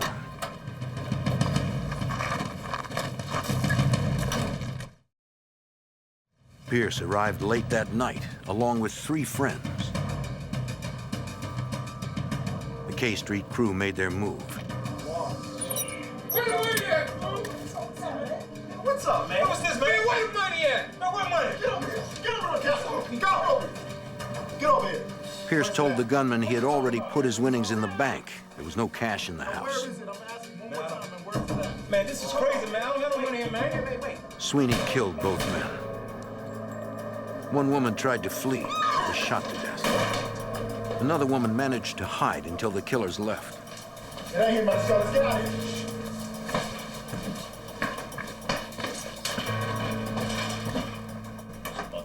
According to Butchie Smith, the K Street crew usually kills people in response to a threat. But Pierce's murder was different. This time, it was all about greed. My nephew, Sweeney. Investigators hope that Smith's inside information is the break they need to finally bring down the gang. At that point, then we knew, okay, now we can start to get the framework of an indictment ready so that we could go and start to prepare charges against these guys for crimes other than the drugs. Smith agrees to become an FBI informant in exchange for a reduced sentence. It's a risky decision. I'm dead. I'm done. If anyone finds out he's talking to authorities, Vincent Hill will have him killed. Technicians analyze a single fingerprint found on a screen door at the murder scene. It matches Sweeney's prints, corroborating Butchie's story. What also helped us was we got William Sweeney's cellular telephone records. And some of the people working the case began to go and investigate that. And they contacted the cell phone company and found out that the cell phone was used near the scene of the triple murder at the time of the murder. Investigators moved quickly to neutralize Sweeney. In April 1997, he is arrested on unrelated charges. While awaiting trial in jail, Sweeney receives a copy of his own arrest warrant from his attorney. An unnamed source is listed as an informant against him. 2 months later, just when it looks like the task force is about to put an end to the gang's operation, Robert Butchie Smith is gunned down in broad daylight. The FBI informant has been shot a total of 13 times, mostly in the head. When Butchie got killed, it brought back all these feelings and the memories, and you know, it's hard. It's hard to keep going sometimes when that happens. Much like Chrissy's murder, there were no leads. Although many people were out on the street and saw it that day, nobody would come forward, nobody talked. Butchie Smith's murder threatens to unravel the case against the K Street crew. Investigators have lost their only informant. The brutal killing scares away other potential witnesses. After Butchie's murder, we sat around looking at each other like, what do we do now? Where do we go from here? It really took a lot of the wind out of our sail. We ain't stopping. We had to figure out how we can continue with the investigation. Where were we going to go? We thought, okay, we can follow up with the leads Butchie gave us, but still, we needed somebody on the inside, and we no longer had Butchie to give it to us. We had to gather around and tell ourselves, we can't let this get us down. We can't stop.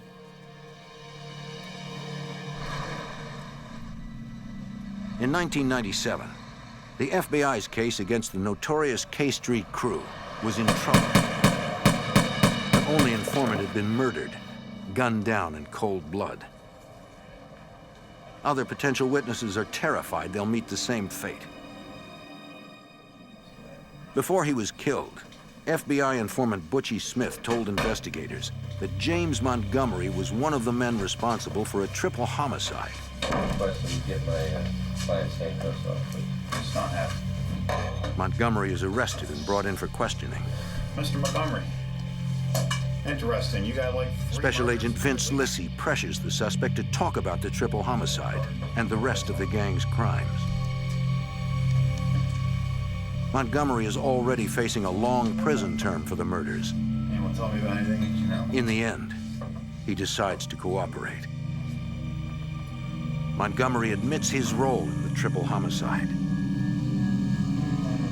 He also confesses to 7 murders, including that of cooperating witness Chrissy Gladden. Lissy presses for more leads on crimes committed by the gang. Montgomery reveals that crew member Sam Carson killed informant Butchie Smith. What else you know about Carson? Then he drops a bombshell. He told me, do you remember when the 2 girls got killed? And I asked him, which 2 girls? And he said, the ones back in the early 90s. I knew exactly what he meant. Montgomery is referring to the unsolved murders of Teresa and Tarita Lucas. And he began to tell me about it, and I just couldn't believe it. What do you want, Sam? I just want to come in and talk to you for 1 or 2 minutes. According to Montgomery, Sam Carson had stashed a bag of guns at the home of his girlfriend, Teresa Lucas. When he asked her to return the guns, Teresa claimed she didn't have them. She didn't want them around her children, so she threw them away. Can I use the bathroom real second, please? Carson was furious. He decided to confront Teresa one final time. Carson hid his handgun in the bathroom.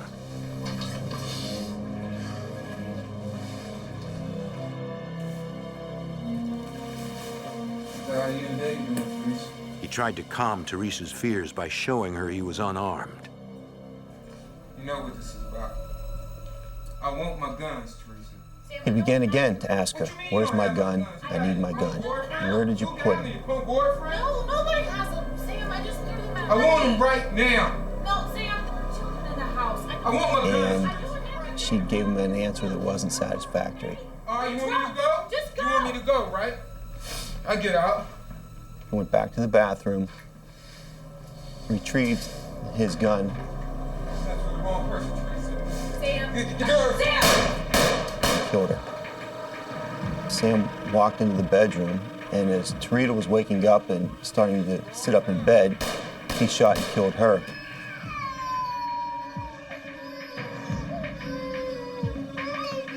According to Montgomery, Carson got rid of any evidence that linked him to the crime scene.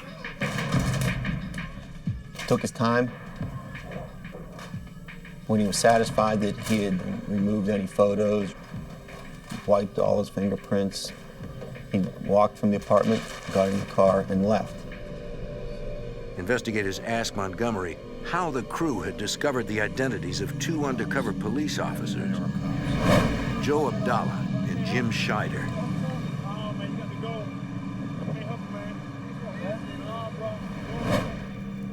Montgomery admits that someone from the other side of town recognized them as law enforcement and told Vincent Hill. No, there was this girl. Although Hill didn't believe it at first, he soon became suspicious, according to investigator Joe Abdallah. Yeah. Back in the On a 90s. subsequent buy we made after that day, they followed us in the truck as we left and followed us back to the FBI building where was our meeting spot after the buys took place. And that's the date they quit selling to us. Lissy isn't taking any chances with this witness. He decides to move Montgomery out of state for his own protection. In the fall of 1997, Montgomery pleads guilty to 7 murders. As part of the plea agreement, the court seals details of his sentence and whereabouts.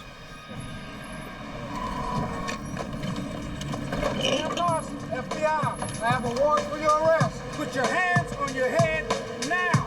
Police arrest Sam Carson and charge him with the murder of Teresa and Tarita Lucas. William Sweeney, already in jail on unrelated charges, is indicted for the triple homicide.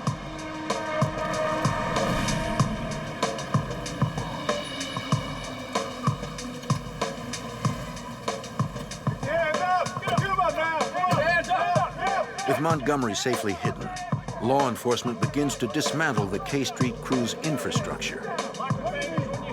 Jerome Martin, Sean Coates, and gang leader Vincent Hill are arrested in the summer of 1998.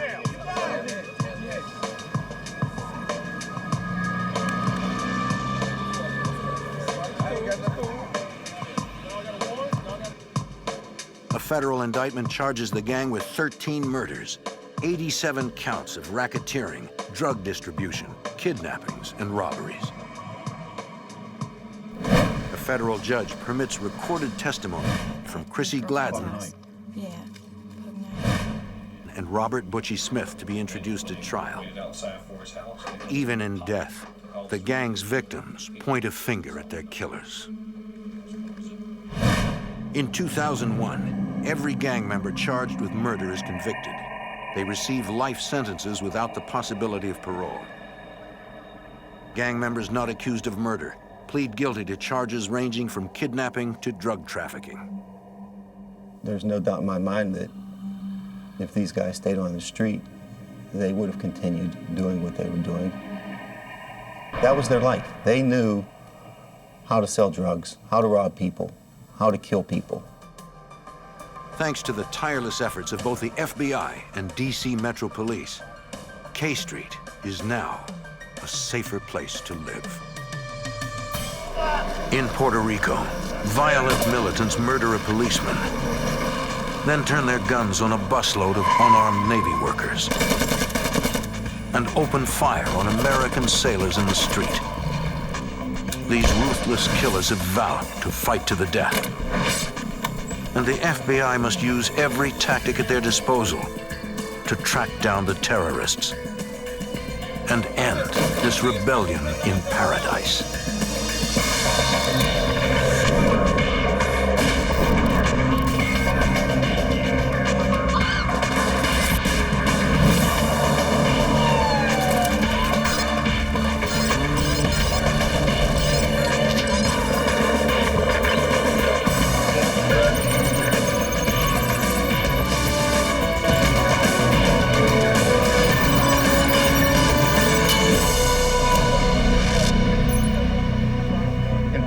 A band of extremists waged a guerrilla war against the United States.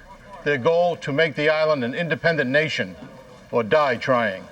I'm Jim Kallstrom, former head of the FBI's New York office. In 1983, the investigation became personal for agents when terrorists attacked their offices in San Juan.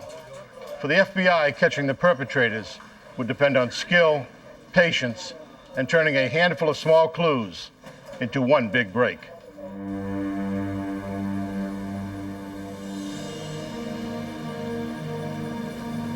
The Caribbean island of Puerto Rico is home to 3 million American citizens and a handful of anti-American terrorists. On August 24th, 1978, 2 Puerto Rican patrolmen encounter what appears to be a stranded couple. They stop to help. Suddenly, 3 heavily armed men rush them. One patrolman tries to draw his gun, but he's immediately shot and killed. The other patrolman surrenders. The attackers force him into the woods and order him to remove his uniform. Then bind him to a tree with his own handcuffs.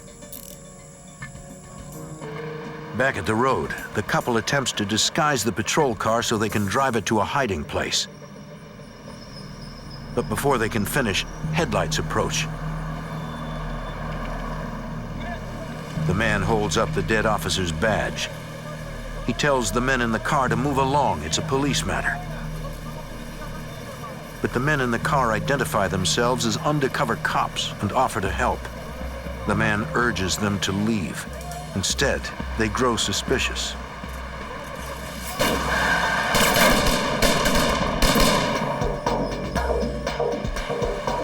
At a safe distance, the cops pull off and radio for backup. They arm themselves and head back to take on their attackers.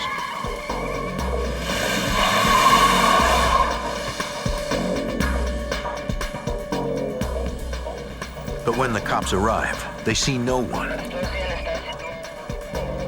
Wary of an ambush, they secure the crime scene.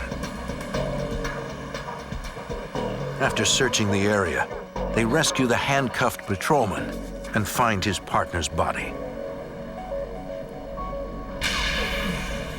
5 days later, a previously unknown terror group claims credit for the assault. Since the attack was claimed by a terrorist organization, the investigation falls under the jurisdiction of the FBI. At the federal building in San Juan, agents study the group's letter to the media, which includes diagrams allegedly showing what occurred. The group claims the patrolman overreacted, forcing them to kill him in self-defense. FBI Special Agent Rick Hahn.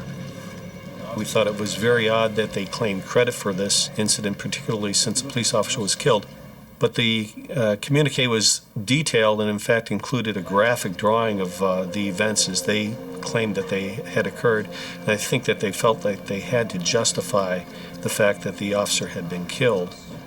This new terror group calls themselves the People's Puerto Rican Army, or EPB in Spanish. Their stated goal is to turn the U.S. Commonwealth into an independent communist country, which is contrary to what the vast majority of Puerto Ricans want. Those who wanted total independence were less than 5% of the island. So the representative numbers amongst the population that are in sync with the terrorists is a very small handful of people. The letterhead includes the group's nickname, Macheteros. Macheteros actually comes from the machete workers, the blue-collar people, basically, of the island who they're claiming to represent. I think that they chose that name primarily to identify themselves with the unskilled laborers, the workers of Puerto Rico, the native people who would have been subjugated into things like chopping sugarcane. Agent Hahn reviews the evidence so far. Police recovered empty 9mm shells, but no useful fingerprints or fibers. Sketches of the suspects proved to be too general to be of much use. With no real leads to go on, the FBI decides to watch several militants who preach violence, hoping they will lead them to the Macheteros. The police take a different approach, encouraging informants to infiltrate militant groups. Well, the police of Puerto Rico, having lost one of their own, are extremely focused on trying to resolve this. And they are recruiting young people and putting them into what they consider to be radical organizations on college campuses. to try and ferret out who may be part of the Macheteros. 2 months pass as the FBI and police continue to search for leads. Then, in October 1979, the Macheteros strike again. At the U.S. Customs building in San Juan, a high-powered bomb explodes. Fortunately, no one is injured. The symbolism of the custom house is that it represents the U.S. government's presence there in Puerto Rico. Everything that comes imported into the island comes through the customs house. In a letter to the media, the Macheteros take credit. In response, the FBI and police intensify their efforts. A month and a half later, at the Sabana Seca Navy base near San Juan, 18 unarmed Navy personnel ride a bus on a routine trip to work. A vehicle stops ahead, blocking their path. A van pulls out and begins firing on the bus with automatic weapons. They fired right along the black band on a typical school bus, which is right about where the floor level is, so that even individuals that would be hiding on the floor to try and get cover would have taken rounds through the side of the bus.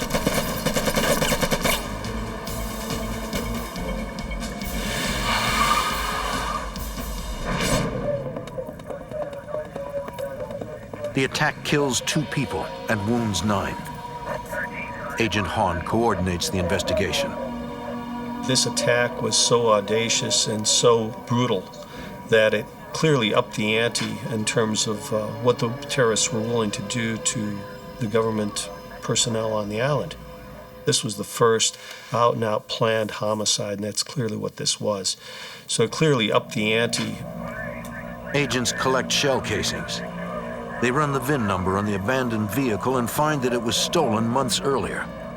They also check for fingerprints and fibers, but find none. The attackers have left no clues. The media receives a letter from the Macheteros proudly claiming credit. At the FBI lab in San Juan, technicians study the shell casings from the Navy bus shooting. They determined that the majority came from a .45 caliber Thompson submachine gun. The others came from a .223 caliber rifle. Technicians compare the unique markings on the shells to those used in other crimes, but can't find a match. Once again, agents have no real leads. Determined to track down the Macheteros, the FBI brings in dozens of additional agents from the mainland.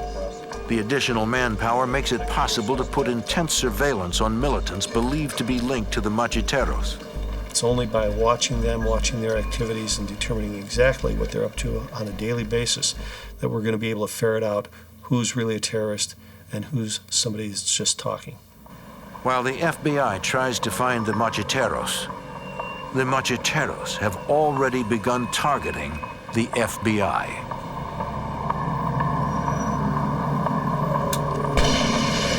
In Puerto Rico, a terror group known as the Macheteros murder a policeman and attack a bus full of unarmed Navy workers, killing 2 and wounding 9. With no real leads, the FBI takes a different approach. They decide to follow the money and try to determine how the terrorists get their funding. They spot a potential lead.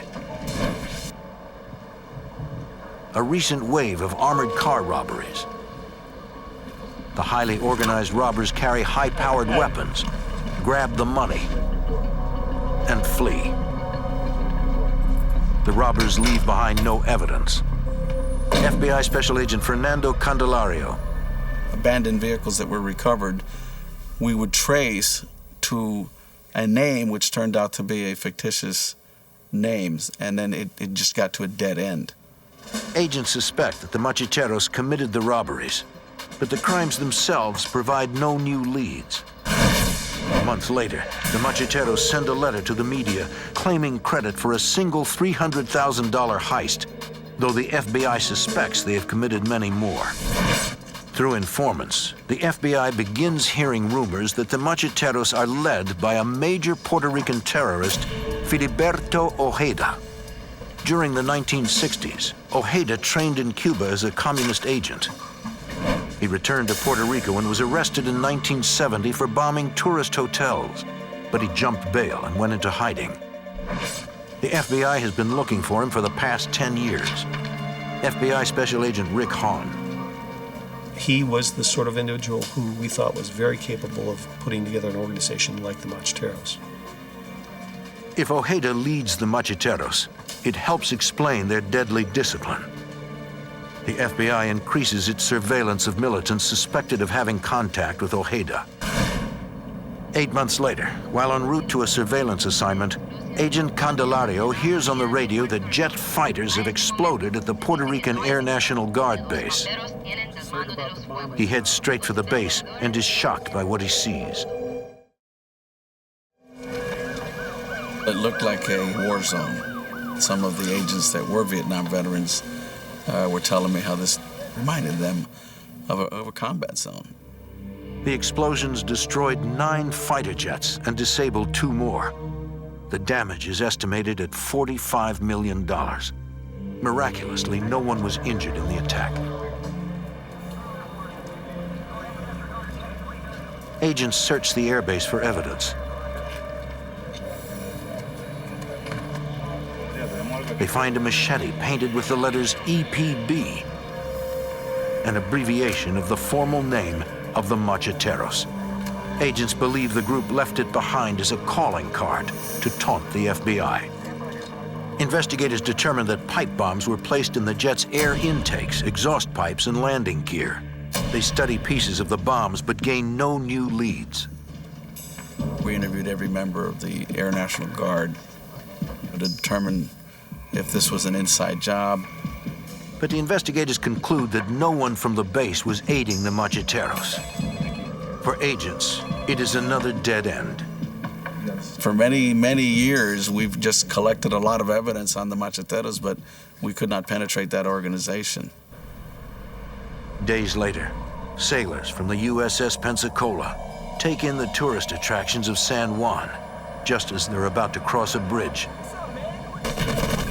Bullets rip through all 4 sailors. 1 is killed and 3 seriously injured. In a phone call to a radio station, the Macheteros take credit.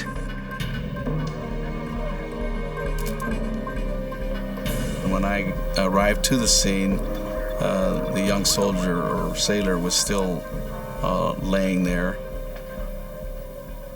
My first reaction is, is thinking about the parents of that young sailor. He's here in Puerto Rico, he's unarmed, has nothing to do with the political situation in Puerto Rico, but he's a U.S. military, and that's the targets that the Macheteros selected. And it was just a tragic situation. At the FBI lab, a technician examines the unique ejector marks on the empty shells. It was determined that the weapon that was used was the .45 caliber machine gun that was used in Sabana Seca. Agents have connected the weapon to at least 2 attacks, but are no closer to identifying members of the Macheteros. Devil's Night, the evening before Halloween. At 7:45 p.m., an event occurs that forever changes the FBI's attitude toward the Macheteros. A huge explosion rocks the FBI's office.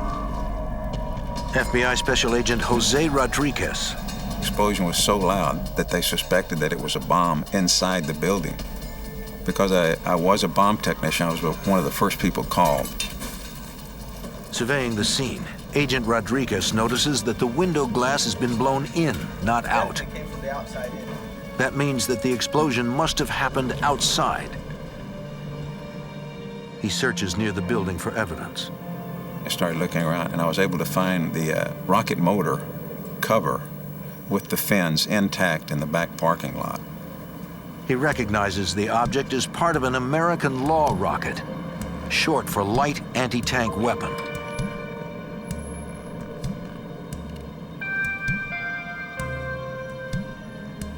Agent Rodriguez discovers that the serial number is still intact, so the rocket should be traceable.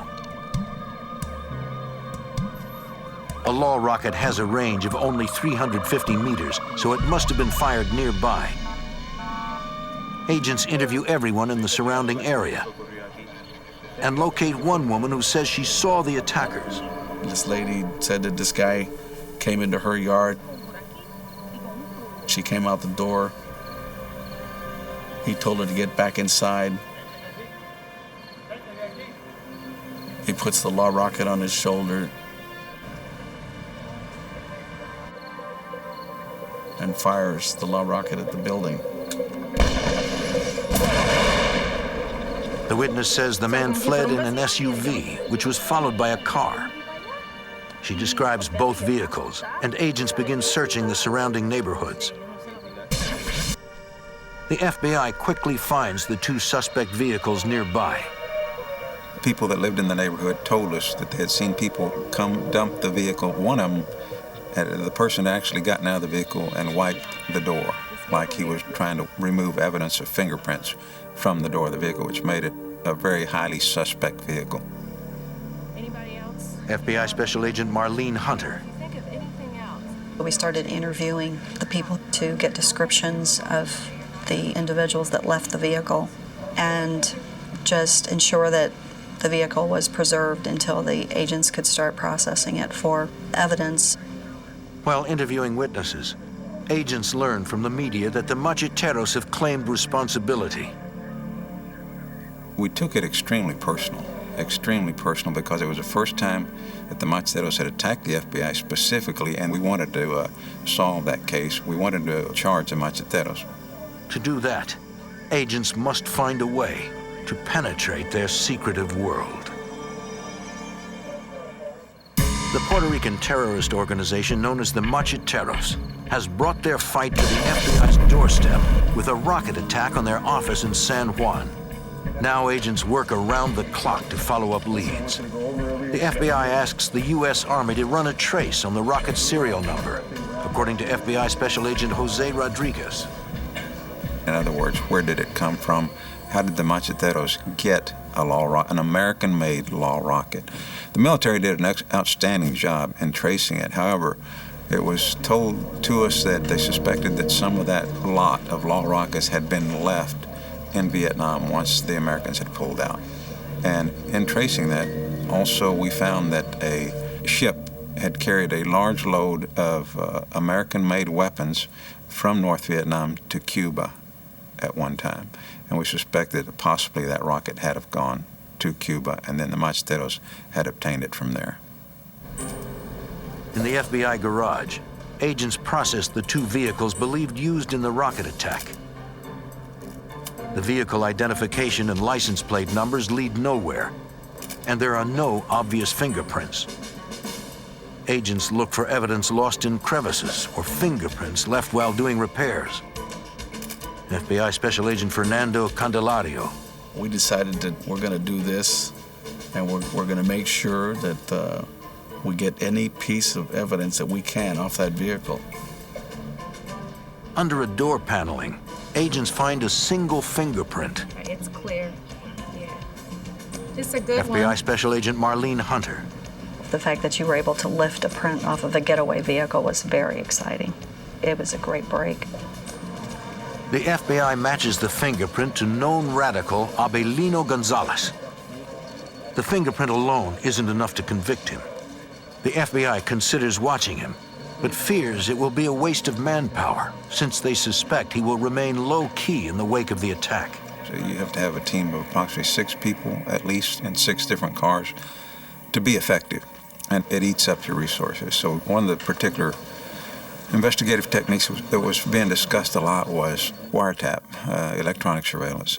But where do we go? Do we wiretap Abelino? Do we look for a better subject, et cetera, et cetera?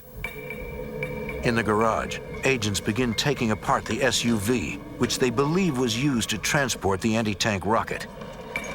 Deep in a pocket in the driver's door, one agent makes a critical discovery.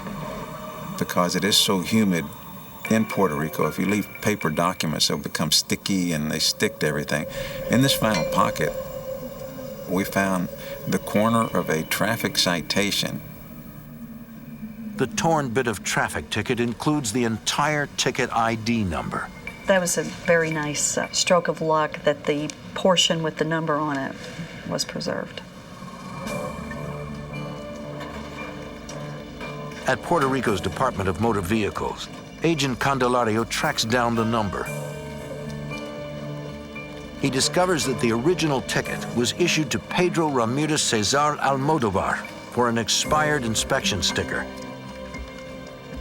He writes down Almodovar's home address and gets a copy of the original license photo. Agent Candelario has spent hours watching Machetero's suspects, but he doesn't recognize the man. The photo could break the case wide open, or it could be yet another dead end. At the FBI office in San Juan, agents hunt for official records on Pedro Almodovar. We searched everything associated with the name, birth records, we searched tax records. Agents find one record with the same name and birth date. It was a dead baby's birth certificate that was used to get this identification. So we knew this person didn't exist as an adult anyway. When the name proves false, agents concentrate on the photo. That photo was copied probably 1,000 times, sent everywhere to see if somebody could identify that person. But agents can't find anyone who recognizes the man. Agent Rodriguez goes to the address on Almodovar's driver's license. One address leads to another, where a woman with a Cuban accent answers the door. She insists she doesn't know anyone named Pedro Almodovar. And I took the picture out of my pocket and placed it in front of her face and said, "Do you know this individual?" And it was as if she'd seen a ghost. She almost fell back when she saw the picture and immediately said, no, I don't know that individual. Agents are confident she isn't telling the truth. I knew that she knew who that person was. Back at the FBI office, investigators run the woman's name through a database of possible terrorist supporters. In a major breakthrough, the computer indicates she's related by marriage to the family of Filiberto Ojeda, the suspected leader of the Macheteros. Agents now believe that the man in the photo is actually Ojeda. We compared the photographs of Filiberto Ojeda Rios to Pedro Almodovar. There was a resemblance. Nobody could identify him positively. Agents decide against watching the Cuban woman. They suspect their visit has been reported to the Macheteros, who won't go near her again for months. Instead, agents decide to put intensive surveillance on Abilino Gonzalez, the radical whose fingerprint was found on the getaway car. 2 months have passed since the rocket attack, and agents believe the terrorists may feel safe to begin meeting again. The surveillance teams take great pains to avoid being detected. The rule of thumb on that team was don't get burned. If we pick up an individual and we lose him in the first half hour, then we'll pick him up the next day. 2 weeks into the surveillance, agents watch Gonzalez drive in circles around a parking lot, apparently trying to determine if he's being followed. They were trying to detect surveillance. It was an exciting moment. We were observing excellent tradecraft on the part of these two macheteros. Finally, Gonzalez stops and picks up an older man. The decision was made to drop Abilino and concentrate on the person that he was meeting to try to identify him. Agents follow the older man to a second-story apartment an hour from San Juan. Investigators rent an apartment across the street and watch the man.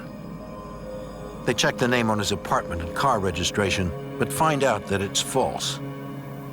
And we were doing surveillances on him for a few days, and he was very, very watchful for surveillance activity.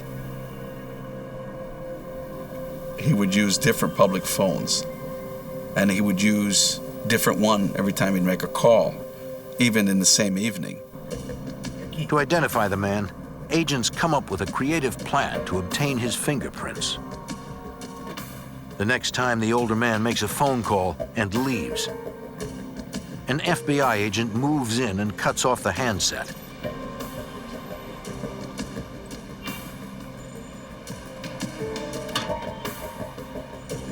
Even if the suspect notices the cut cord, agents don't believe it will tip him off. We have vandalism here all the time in Puerto Rico, and nobody's going to think anything of it. FBI technicians process the payphone receiver and are able to pull fingerprints from it. The FBI lab came back, said that the latent fingerprint that was discovered on that telephone was that of Filiberto Ojeda Rios. The FBI has found the alleged leader of the Macheteros.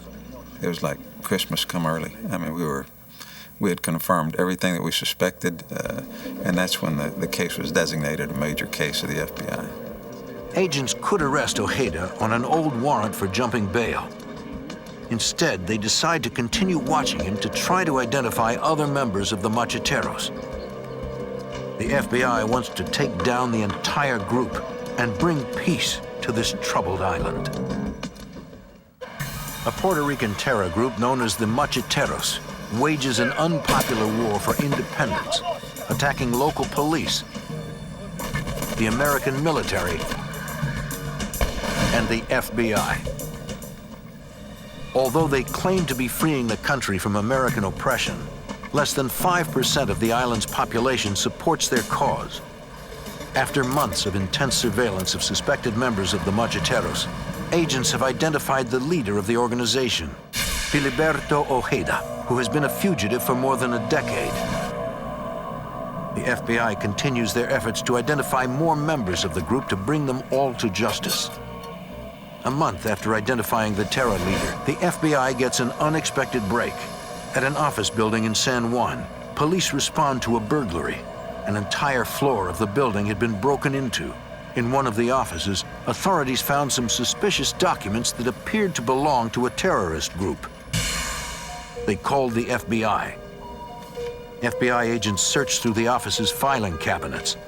FBI Special Agent Marlene Hunter can't believe what they find. Fairly quickly, it became clear that it was the central archives of the Macheteros organization. Not only their archives for historical purposes, but also records regarding future actions that they were going to take. Another interesting find were minutes of meetings that went all the way back to the date they were formed in 1976. It was a gold mine. In a chilling moment, Agent Hunter discovers that the terrorists have compiled detailed information on individual FBI agents. There were files with FBI names and their family members, where their children went to school. The threatening discovery underscores the danger to agents and their families. It really made you realize that maybe you needed to not take the same route all the time. You needed to always assume that someone could be following you. Other documents describe the group's terrorist activities, but names for places and people are coded. The FBI takes the files as evidence and attempts to crack the codes. With the evidence collected so far, the FBI gets a judge's authorization to listen to payphones used by Filiberto Ojeda, the alleged leader of the Macheteros. As with their documents, the Macheteros also use code names when speaking on the telephone. FBI Special Agent Fernando Candelario. We heard a lot of conversations where the codename Águila and Águila Blanca were mentioned. But in the contents of the conversation, we couldn't really tell what Águila or Águila Blanca was. Águila means eagle, and Águila Blanca is white eagle. Agents suspect Águila refers to a person, and Águila Blanca is an operation that person conducted. Whenever Ojeda arranges to meet someone, agents follow in an effort to determine the new person's identity. If possible, agents retrieve objects the person has touched and send them to the lab to be fingerprinted. Agents use the fingerprint results, surveillances, and wiretaps to match terrorist code names to real names. Agent Hunter leads the effort. I always liked jigsaw puzzles when I was a kid, and this was like one big jigsaw puzzle. We had multiple layers of code names that we were able to piece together through careful coordination of the physical surveillance logs with the electronic surveillance logs and independent investigation. The FBI identifies more members of the Macheteros one by one. Agents use the new information to get authorization to put a microphone inside Ojeda's apartment. When agents see Ojeda leave one night, they enter to plant the bug. They find the interior doors partly open. Agents recognize this as a clever counter-surveillance tactic.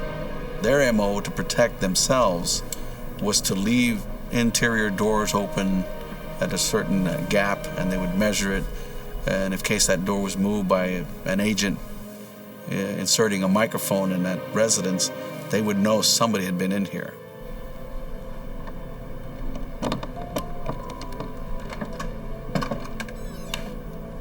Agents carefully reset each door to avoid tipping off Ojeda. We didn't want him to move. We were afraid if he moved, that we'd never find him again. At the FBI office, Agent Hunter continues her efforts to decode a list of names and phone numbers from the Macheteros files. Agents believe the phone numbers have been encoded through a mathematical formula. If the FBI can crack that code, they will have phone numbers for all the Macheteros. Agents capture a real phone number electronically at the same time that they overhear Ojeda call the man by his code name. Agent Hunter uses the real phone number and the corresponding coded phone number to try to figure out the formula. I was able to play around with the sequence of the numbers, and it wasn't an easy code. It wasn't, like sometimes they add 2 to everything or subtract 1 from everything. Her determination pays off. Agent Hunter makes a breakthrough and rushes to tell the team. I went over where they were and, I said, "You can't believe this, I just broke the telephone number code." Oh, they were thrilled. Everybody was thrilled with that. That allowed us to decode all the telephone numbers, and we could get the real number and we could say who the real person connected to that code name was. So we were able to sort of unmask and figure this group out. With the codes cracked and listening devices in place, the FBI overhears the Macheteros arguing over money. FBI Special Agent Jose Rodriguez. Heather wanted to use the money to further the cause of the organization and to establish better relations with the Cubans in Cuba. They had sent, I think it was $2.2 million to the Cubans as a show of good faith. Agents are puzzled by the huge amounts of money that the Macheteros seem to have. But we got $6.8 million that the organization is quarreling over, and we wondered, where did they get this money?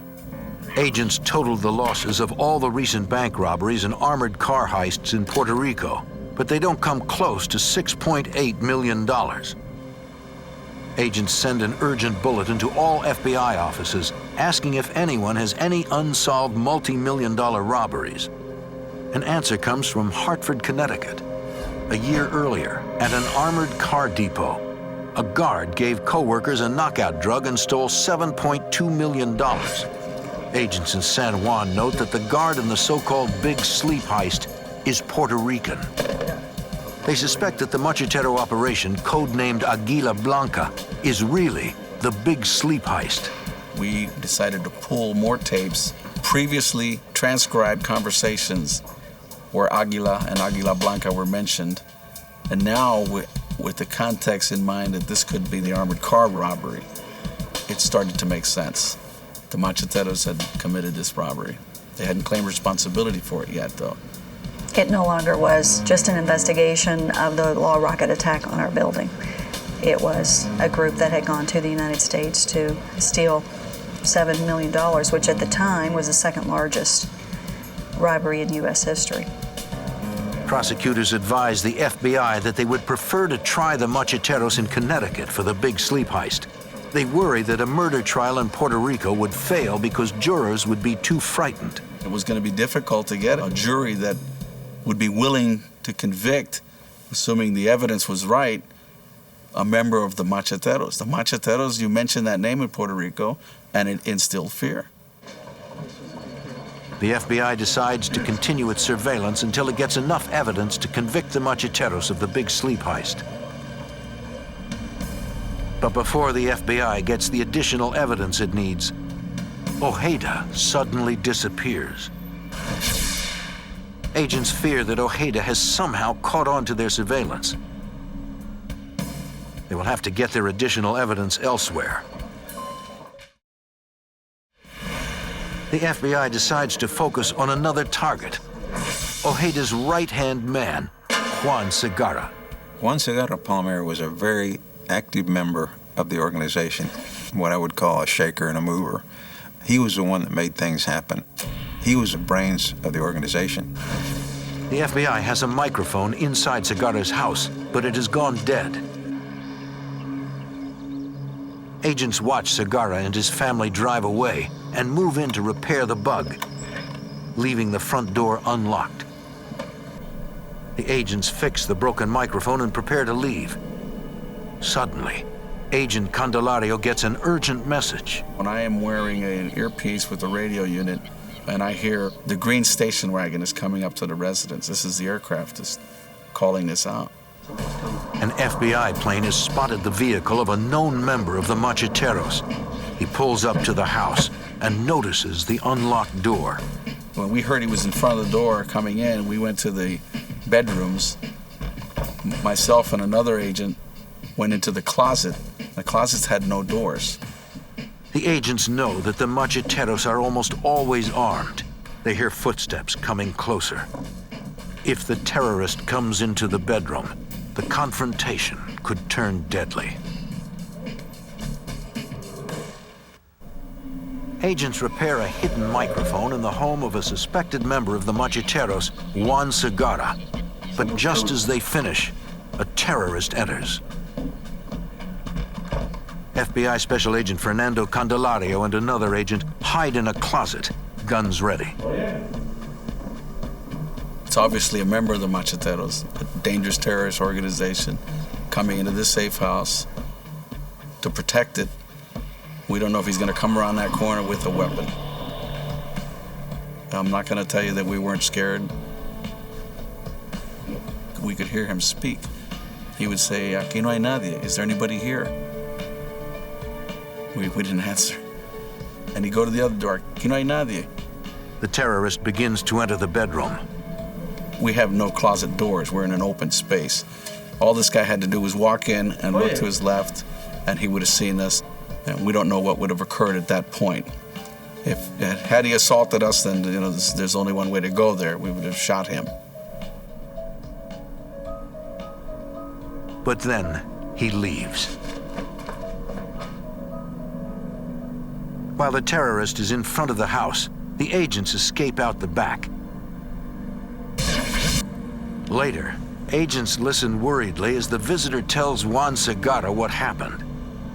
The terrorists begin searching the house. If they find the microphone, it could ruin years of hard work. FBI Special Agent Jose Rodriguez. What's going to happen to the investigation? Is it burned? Or are all of them going to flee, go underground? But the terrorists fail to find the microphone. Once again, Puerto Rico's high crime rate helps cover the FBI's tracks. We did hear them conversing about this incident. They don't know if it was FBI or not. Could have been a burglar. Agents watch Segarra go out at night to make phone calls, leaving his wife and child at home. Through their listening devices, they hear him make calls to his mistress in Boston about laundering money. She was definitely a player in the organization. She was hiding money for him, and she was also exchanging money that they suspected to be hot for clean bills up in Boston. Agents have just identified a major part of the money trail from the big sleep heist. They apply for authorization to put a listening device on the woman's phone. With new evidence from Segarra, agents begin planning the end game, the takedown of the Macheteros. They want to arrest all the suspects at the same time. We didn't want someone to make a call to somebody else, say they hit me over here. So we didn't want one team to hit one place and go here and hit another place. We wanted simultaneous hits on these houses. During the arrests, agents also want searches of more than 30 locations all across the island. To make it all happen, the FBI will need nearly 300 agents. In preparation for the takedown, the FBI secretly flies hundreds of agents and their equipment to a Navy base in Puerto Rico. We brought down in helicopters, we brought down Suburbans, the HRT brought down all their gear. It was very massive movement of FBI personnel, something I've not seen again in my career. But the FBI has to put the raids on hold when the #2 Machitero suddenly goes to Mexico. Juan Segarra Palmer was a very important individual in this case. A lot of the evidence that would point to his guilt would also point to the guilt of others. We needed him at trial. Hundreds of agents wait for Segarra to return to U.S. soil. From the wiretap on his mistress's phone, investigators know that Segarra plans to return soon. A tense week passes. Finally, Segarra leaves a message on her answering machine. He tells her, "I'm in Dallas, and here's my phone number where I can be reached." The FBI uses a reverse directory and finds that the number belongs to a payphone at the Dallas-Fort Worth airport. Dallas FBI agents find Segarra by a payphone, waiting for his mistress to call back. They plan to arrest him at the same moment as the rest of the raid. In Puerto Rico, agents get into position to hit dozens of locations simultaneously. Here's where the adrenaline started pumping. This was a culmination of a lot of intense work on the parts of a lot of people. At the home of Machitero leader Filiberto Ojeda, FBI SWAT and members of the elite FBI hostage rescue team surround the building and order Ojeda to come out and surrender. They were calling him by name, telling him that we had an arrest warrant, asking him to come out, give himself up. Ojeda doesn't answer. SWAT finally decides to go in and get him.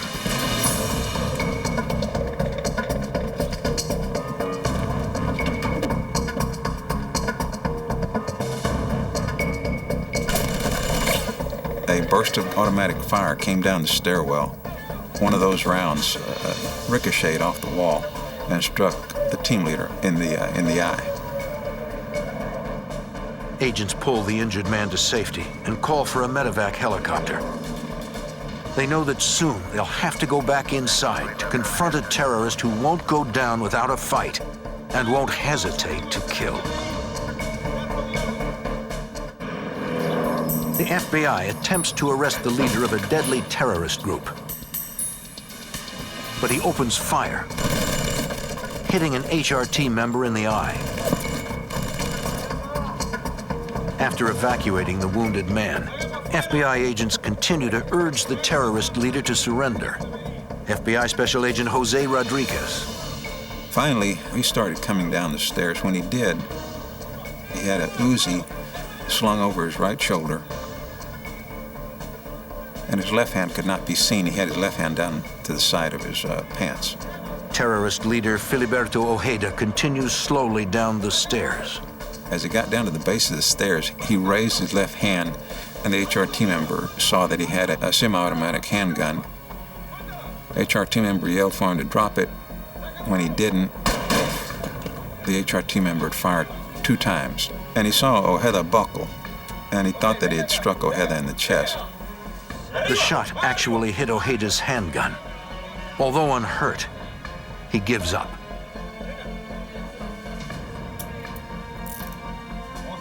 In Dallas, Juan Segarra is arrested without incident.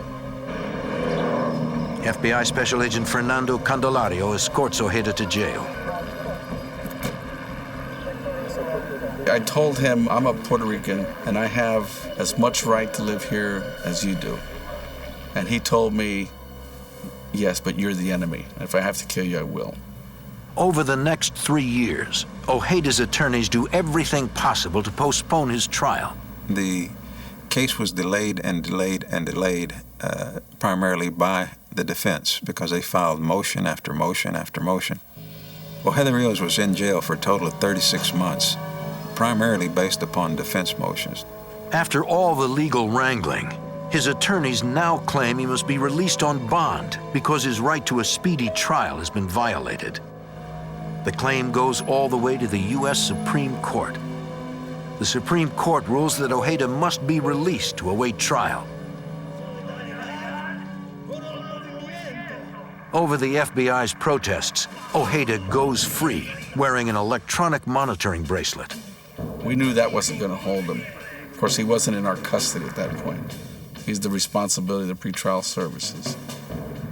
While awaiting trial, Ojeda gives speeches to try to build support for the macheteros.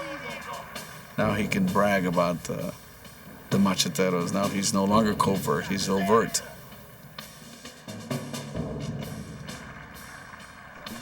While Ojeda's attorneys delay, 4 other macheteros, including Juan Segarra, are convicted in Hartford, Connecticut for their roles in the Big Sleep heist. A year after his release on bond, Ojeda makes a bold statement to the media and cuts off his electronic bracelet. He disappears into the rugged mountains to resume his fight to turn the island into a communist dictatorship. 2 years later, a federal court in Connecticut convicts Ojeda in absentia of bank robbery and conspiracy. With his conviction, 14 of the top macheteros have been found guilty. While Ojeda is at large, the FBI keeps up the pressure to find him. FBI Special Agent Fernando Candelario. I'm confident that he'll be arrested again because we did it once before, you know, and when we, like they say, we always get our man, and I think that time is on our side. In September of 2005, the FBI locates Ojeda. He is shot and killed after firing on agents. The macheteros' reign of terror has come to an end. And unless you're committed to go after them with as much commitment as they got, you're not going to get them. They were macheteros 24 hours a day. The trials also help reveal the truth about the macheteros. These people don't just want independence for Puerto Rico. These people want something much bigger than that. They want to convert Puerto Rico into the next Cuba. Today, through democratic elections, the people of Puerto Rico retain the right to decide whether to become a state, remain a commonwealth, or become independent. Thanks to the FBI, they remain free to determine their own fate.